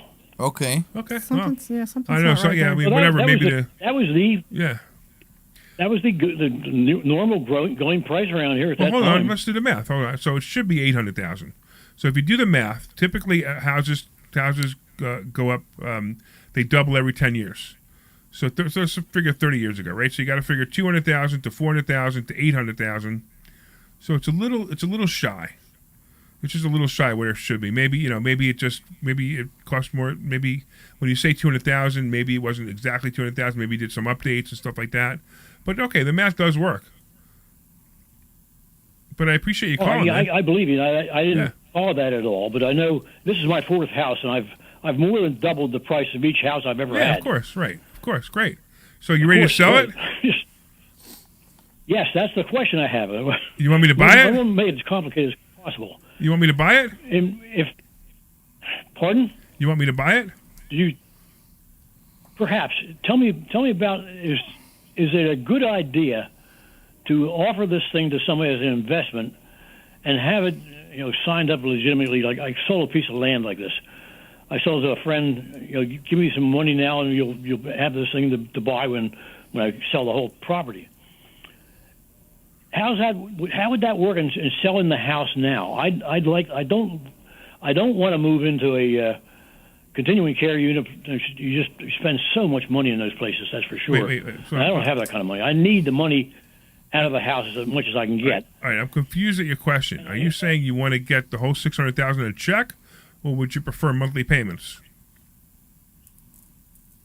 Either way, whatever would be a proper thing to talk to a realtor about. Well, don't talk to And the realtors. realtors do these kind of Let me tell you investments something. are The very- worst person you could talk to about this is a realtor. Realtors don't know anything about real estate. Exactly. They're Well, I'm finding it's that like- out off of you. There's no doubt about it. Yeah, yeah. And it I found out sounds a lot off of your program that I never knew. and it sounds that I'm not smart on this stuff. No, so I'll tell you what, Wayne. There's a lot to unpack here, and we have other callers. So this is what I'm going to suggest you do. What are you doing Thursday night? Come to class. I'm retired now. It's the same thing, I think. It doesn't matter if you're retired. He Well, said listen, retired. but Cut you- it out. so Anyway, we have anyway, wait. We have I can come down there. people. My health has How old are you? bothered me lately for driving and whatnot, but All right. How old are you? 87. You might be the oldest I student. didn't want to say that. I think we have one See, I got student. prejudice here. We have other students that are in their 80s, but you might be the oldest. But even if you just come, have a good time, and we can talk about your property. Or if you want to, when the show's over, not today, but call me tomorrow. You could call at the 855-939-1137 number, the number you just called, and you'll be able to reach my cell phone. It'll connect to my cell phone, and we can talk about you buying your house. But let me do this only because I got a couple of callers, so I'm looking forward to hearing from you again. I just want to say I'll be glad to do that, but glad to call you tomorrow Sunday. Yeah, you could call me if I don't answer. Just leave me a message. It just means I'm busy doing something. the reason it seems like you need to go away from agents right now is because according to your description, you know exactly what you want to do.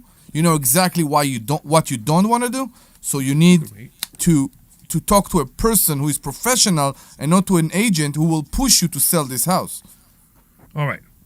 Yeah, so call me and we'll I talk know about exactly that. what you're saying. That's why you're the smartest next to Dr. Zeb and next to Larry. All right, cool. All right, let me let you go and thank you, Wayne. And real quick, sorry, I just want to mention something because Michael on YouTube is saying, Larry, if you lend $200,000 to someone, are you not worried about paying short-term capital gains tax? No, if you have it in an IRA, you leave it in your IRA. You just need to learn how to do it, and the income is also tax deferred as well. So just understand, if anybody thought that you're taking money out of your IRA, you're not taking money out of your IRA. You're leaving it in your IRA, and you're saving the taxes. Same thing, tax deferred. Explain. The IRA is lending the money. The IRA is You lending are money. not Exactly. lending the money. Exactly. It's exactly right. All right. Let's go over to Mark. That was No, you're short. no. Mark. We got Jim first. You got Jim We got first. Jim in Phoenixville. What's up, Jim? Hi, Larry. 6-7 months ago, you said Uber stock was a real good buy. Yeah. At the time, I think it was in the 40s. Yeah. And it shot up a little bit, and now it's evened off. Where's it One now? thing I haven't don't like looked at it. about Uber. One thing I don't like about Uber, they declared that they were going to go all electric in 5-10 years. So do you think it's still a good buy? So how can Uber determine whether they're going all electric? They can't tell the drivers that they're all electric. They can't say unless you have an electric car, you can't be an Uber driver. It's not going to work for them. The big thing that Uber's going to do later. That's one of my questions. Yeah, what Uber's going to do later is very smart. Uber's going to have autonomous cars. That's where the investment will be. So go electric is not the key. Going to autonomous cars is going to be the key, and that's where Uber is going to take off. So Uber's still 72. So if I told you to buy it at 40s or 72, you're still doing great.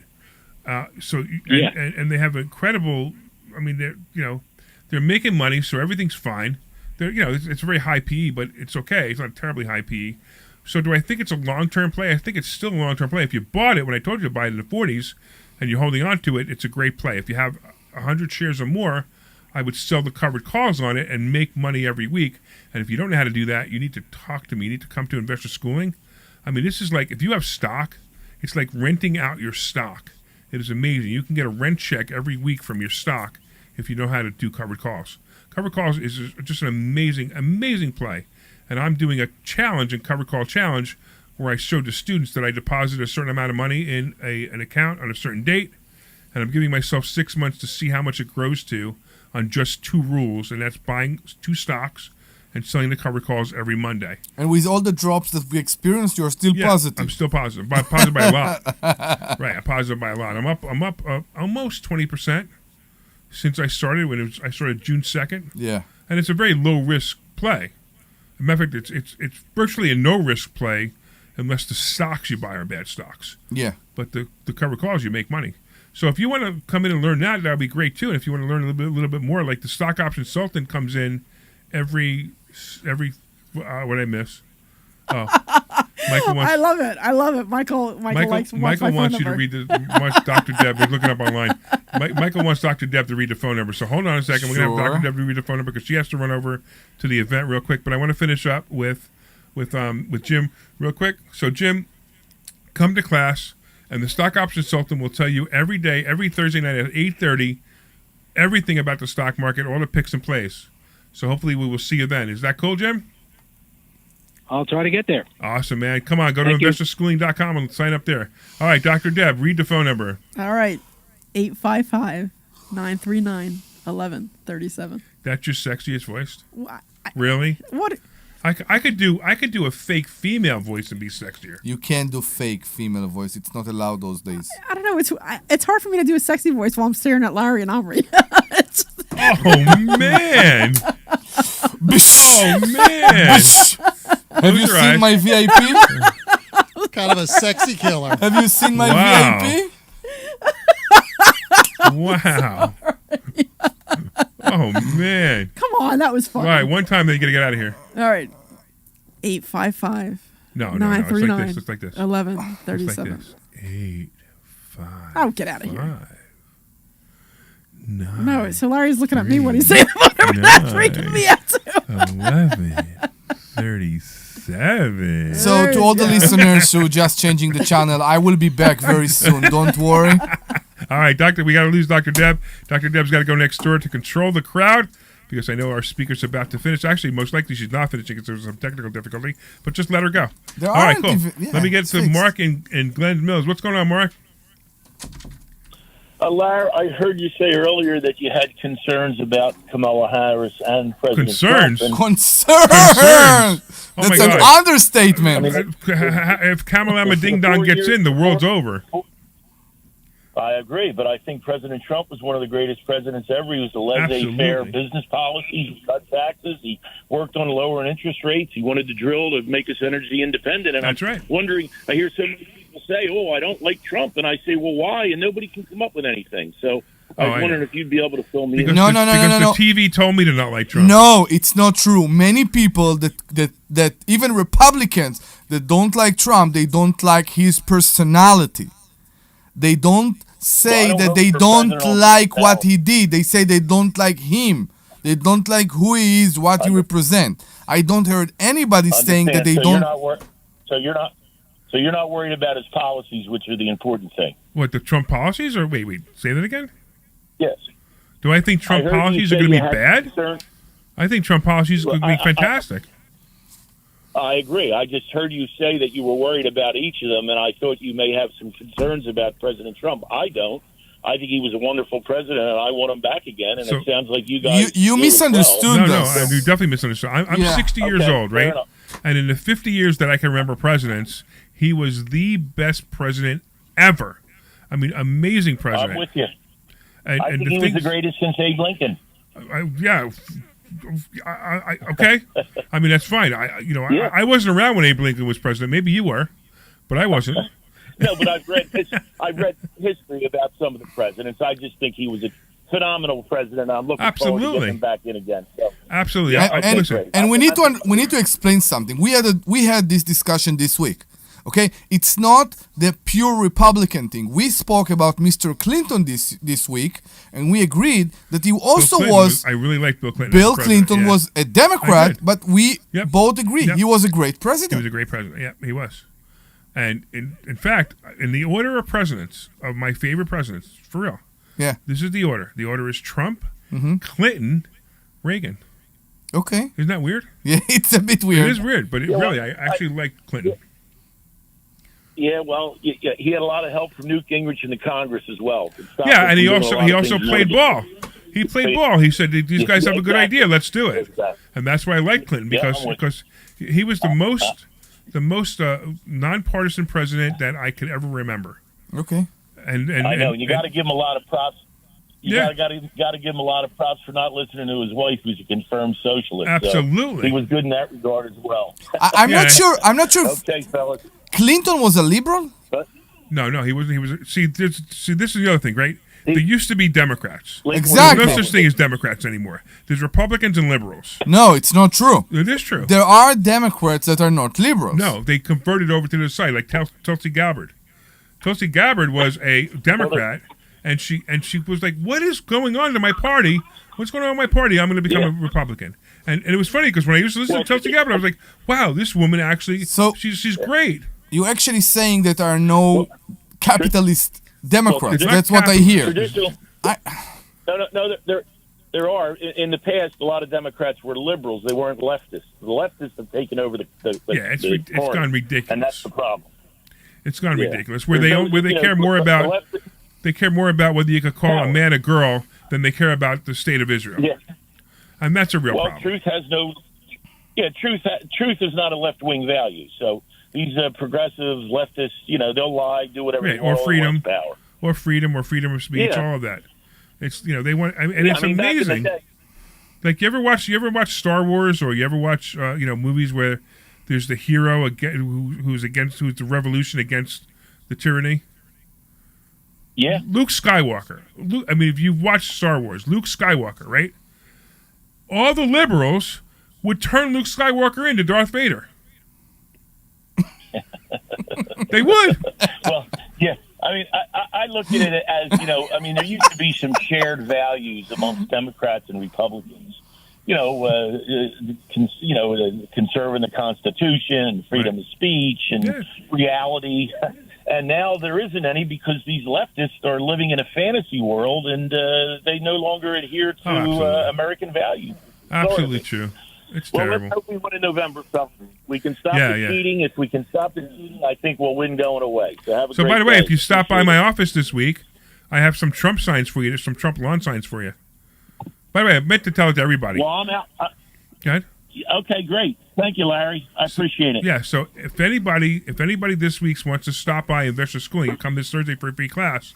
I have up to 2 Trump lawn signs for you that you can take with you and put them on your lawn. So if you want to show up to investorschooling.com on Thursday, I will give you 2 Trump lawn signs, up to 2. If you only want one, it's okay too. But up to 2 Trump lawn signs to put in in front of your house. All right, let's go over to Mike and Warminster. What's going on, man? Hey, Michael. Hey, Larry. That's all right. So I was the one that just asked you about a question on YouTube. So here's my true question. Sure. I have $350,000 in 4 different annuities. Ugh. So the 350 is split up in 4 annuities. Okay. It's only parked there because I'm going to convert it into my Roth IRA. Wait. You have annuities and you're converting to. So who sold you these annuities? Don't tell me who, but it was a company who sold you these annuities.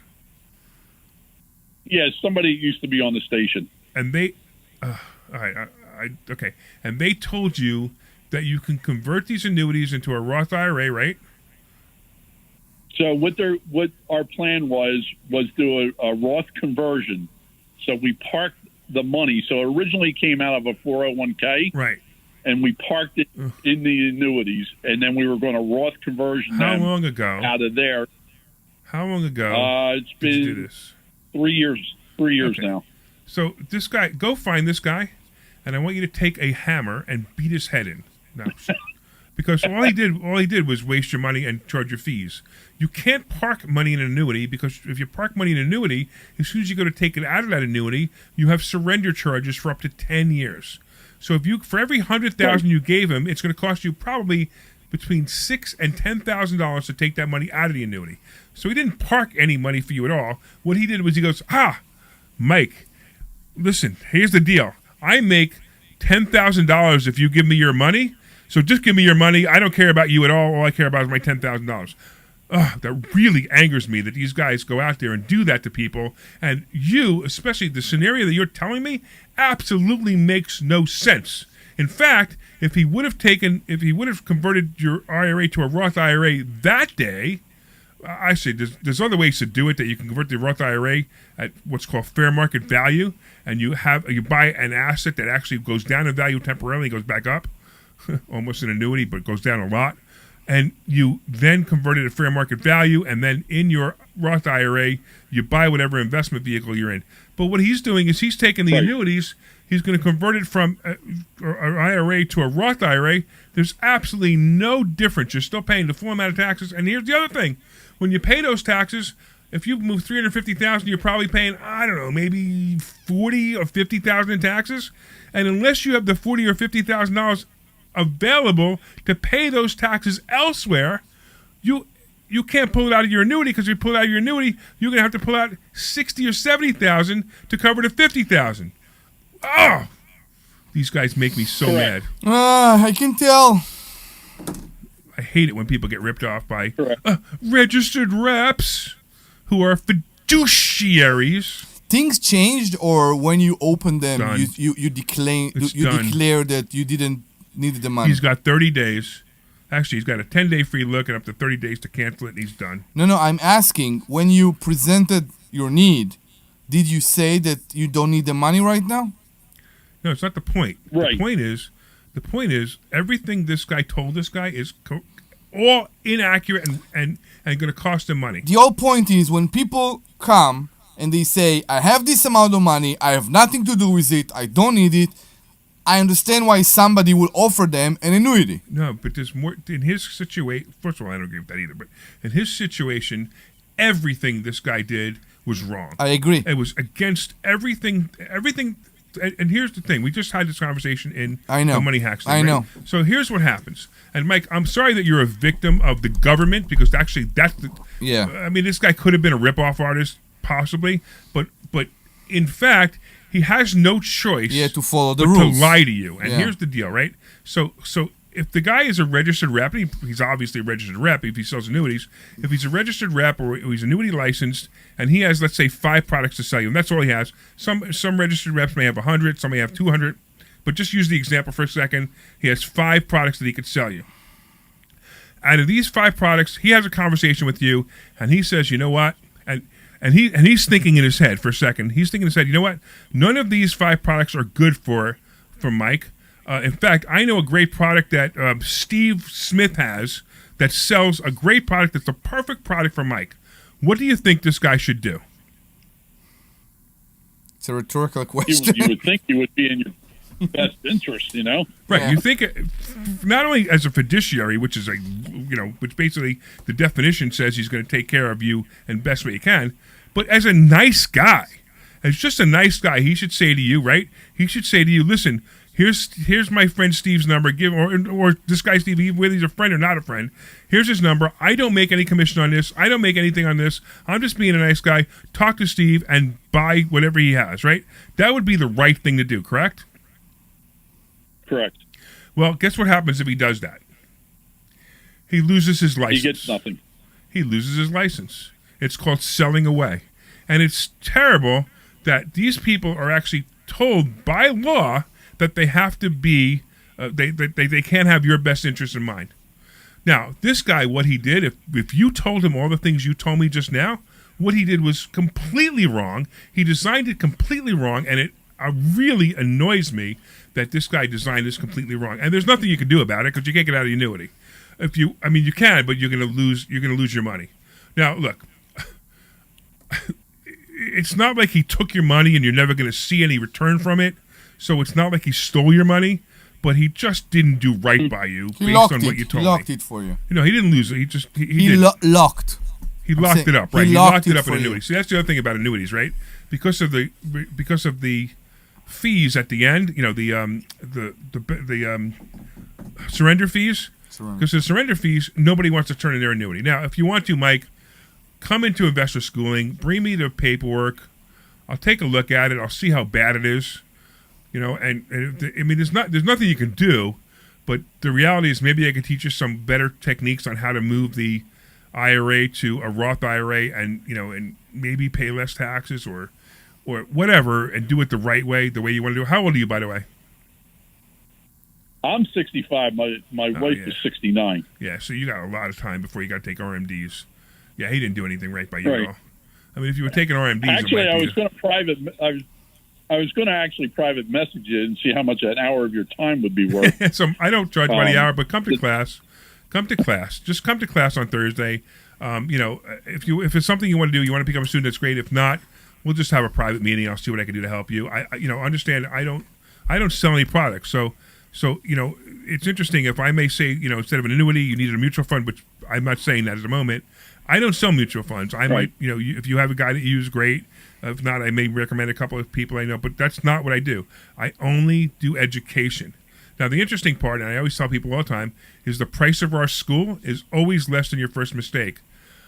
Wow, this is a whopper of a mistake compared to the price of our school.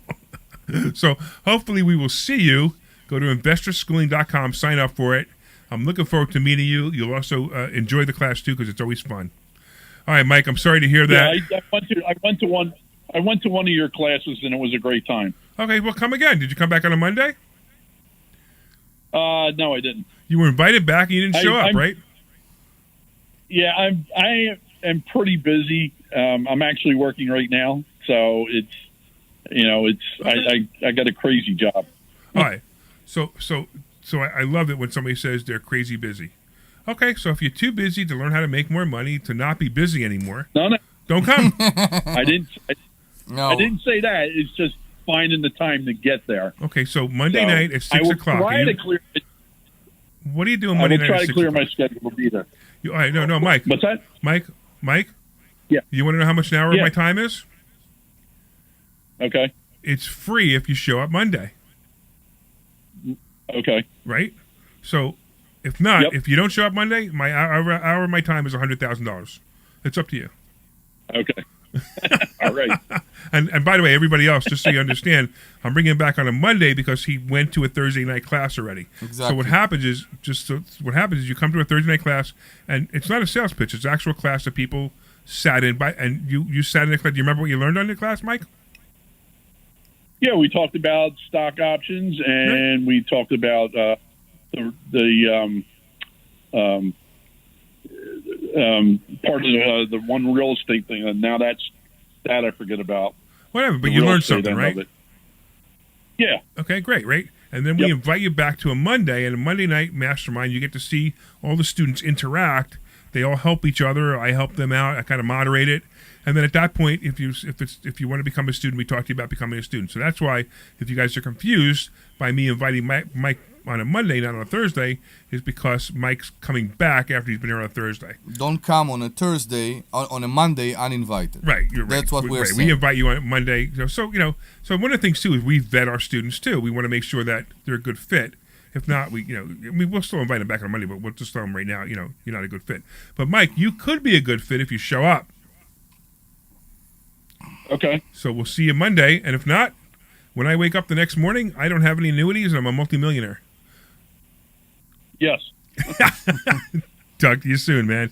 All right, Omri, what do you think? We got like 10 minutes. What do you want to talk about? Wait, why don't you give the phone number real quick? In case maybe somebody else will call us. That's what you're saying. That's 855-939-1137. That's 855-939-1137.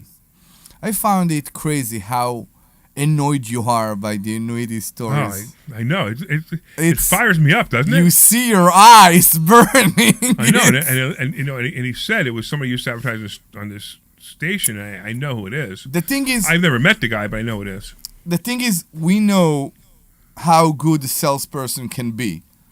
And I am always curious to know what the customer told.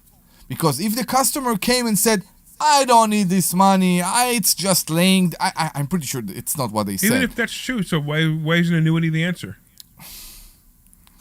Because that's the product. But I won't say that they offer the product, that they believed it's a bad product. They don't believe it's the best product. That's the only product they know about. Yeah. You know the other thing about annuities and life insurance salespeople? They went to class for a month. They got their life insurance annuity license. Yeah. And their manager tells them to sell annuities and life insurance. That's and tells them and they don't know anything about anything else. I know. I mean, I remember the time where I had this guy who, he lent me $100,000 for a property, and it was funny. Like after a year, he got, I think he got spooked by somebody saying, "What are you, crazy? You lend a guy money on real estate investing?" And he called me up. He was all upset. He was like, "Maybe this wasn't such a good idea." Blah blah blah. I'm like, and I immediately said, "No problem. I'll refinance you out. I'll find somebody give me $100,000. I'll finance you out. I have no problem." And I said, "But why do you feel this way?" And he said, "Well, because I spoke to this guy, and maybe I should have went to this so and so company." Blah blah blah. I said, "You know what?" And then I turns out that he actually spoke to the registered rep. Really? And the registered rep said, "Why would you give money to a real estate investor? Don't you know real estate can lose a lot of money and blah blah blah blah blah." Like all the things that I would bring him to a meeting all the things in that the he has office. no idea what he's talking about. He's obviously not a real estate investor. He obviously knows nothing about real estate, and he never even read the paperwork to understand what we did. Right? Tell me you talked to the registered rep. I did. I did. So I said to Frank, the guy's name was Frank. I said, "Frank, listen, why don't we do a 3-way call with the registered rep? And honestly, if he's got a better product for you, I think you should invest it with him." Yeah. Right? So I get on the call and we're having this 3-way conversation. And I'm like, I'm being really nice. I said, "Listen, my name's Larry Steinhouse. I wrote a book on money." I said, "I suggest you read it." "I won't read it." "Why would I read your book?" I mean, as soon as he had attitude, I'm like, "Okay, good. You gave me permission to have attitude." So I said, "Listen, I'm giving him 8% interest amortized." I said, "What product do you have that guarantees him 8% interest?" He goes, "Well, I can't guarantee him anything." I'm like, "So why are you comparing your product to my product?" Not my product, but my loan, right? Yeah. My loan is guaranteed 8%. "Well, I don't know. I don't know much." I said, "By the way, how old are you?" "I'm 22. "You're 22 years old. How long have you been doing finances?" It's not the "Well, age. I just got my license 2 months ago." So you're telling this guy to compare your knowledge against my knowledge, and he should take this money out of me. Why? The only answer to that is because you make a commission. You can go home and go, "Oh, look, mommy, I made a commission," because he lives at home. And it drives me crazy that these people do that. I hear you, and I understand exactly what you say, but that's not all of it. I honestly, when people are obligated to sell one product, you can't trust them. I totally agree, and the fact that they're a registered rep and they're not even allowed to talk about another product that might be a better product for the client, that makes me nuts too. Yeah. And so that's why I get so hot over this, because it really upsets me. And I see people come in, they're students, they become students, and then they bring me their financial stuff, and I'm like, "You got this annuity? Why'd you get this annuity?" Because that's what the guy told me was great. He said, and they start to tell me all the talking points that the guy said. I said, "Do you know how much you gave him?" "Yeah, $100,000. "Do you know how much you can cash this annuity in for right now?" "No." "Look at this paperwork that they gave you. Yeah. It says that if you cash it in right now, you get $92,000, and you've had this annuity for 2 years." What? What? Exactly. What? Well, wait a minute. How do I fix that? You can't. So I hate annuities. And I hate annuity salespeople because of the reasons that they do this. Yeah. I mean, they're below used car salesmen to me.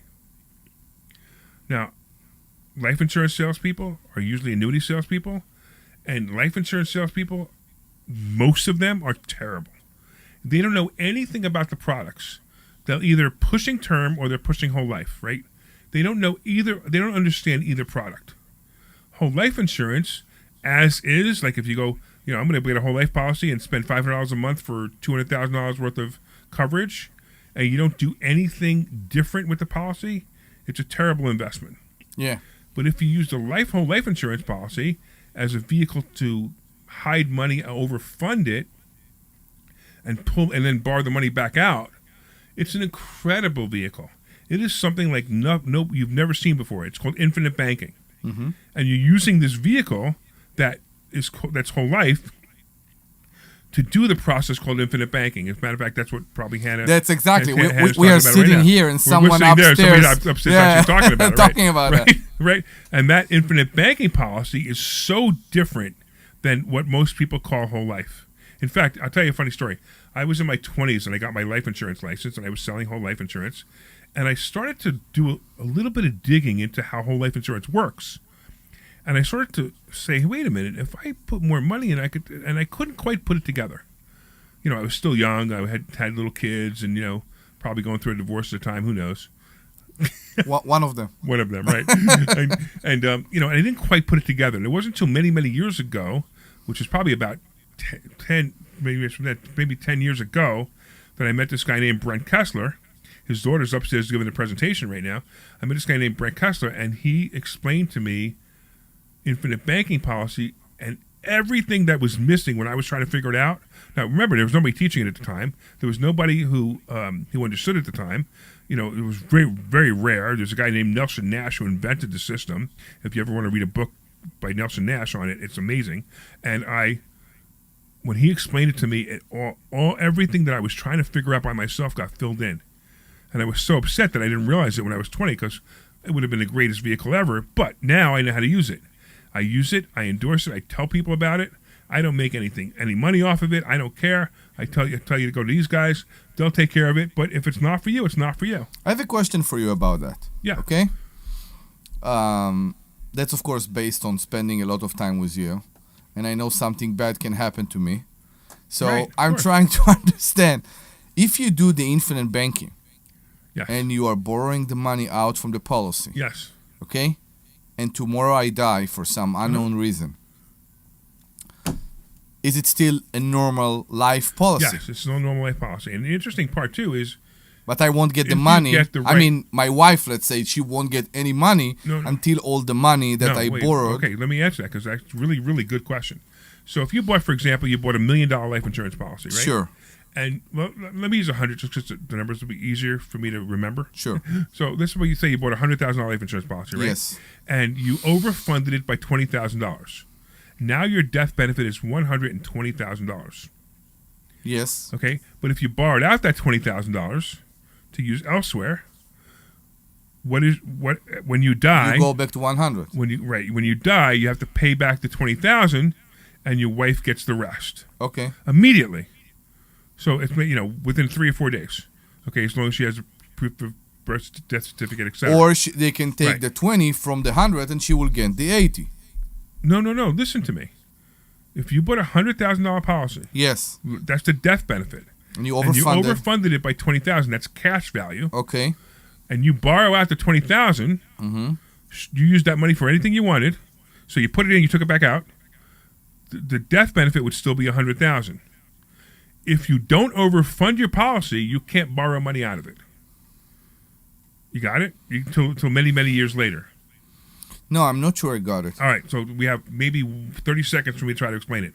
Okay. If you buy the whole life policy, $100,000, it's $500 a month. Your death benefit's $100,000. Yes. You have zero cash value first 3 or 4 years. Amazing. Okay. After that, maybe you start to have a little bit of cash value. Maybe after 3 or 4 years, you have $2,000 cash value. Okay. And you could take out the $2,000 cash value, borrow out the $2,000 cash value, because your death benefit now rose to $102,000. You could borrow out the $2,000 cash value. Correct. It's the same thing. If you overfund it, you accelerate the cash value by putting more money into it. So you take the $20,000 out and you borrow the $20,000 out, and then of course you can still get the death benefit. All right, we have to run. I appreciate all the callers. Thank you all for calling. We always love you guys. I appreciate Dr. Deb being here, and of course Omri the Immigrant being here. I'm hoping you guys learned something cool. If you want to go to Investor Schooling and learn more, go to investorschooling.com and take a complimentary class this Thursday. I'm looking forward to seeing Mike in class on Monday for the mastermind. But everybody else, go to investorschooling.com, and we will see you Thursday. Oh, by the way, thanks, Sweet Glenn. We always forgot about you. Sweet! This program is paid. All right, you're clear. Hang on one second because Yeah. I got to tell you something. Don't go. Sure.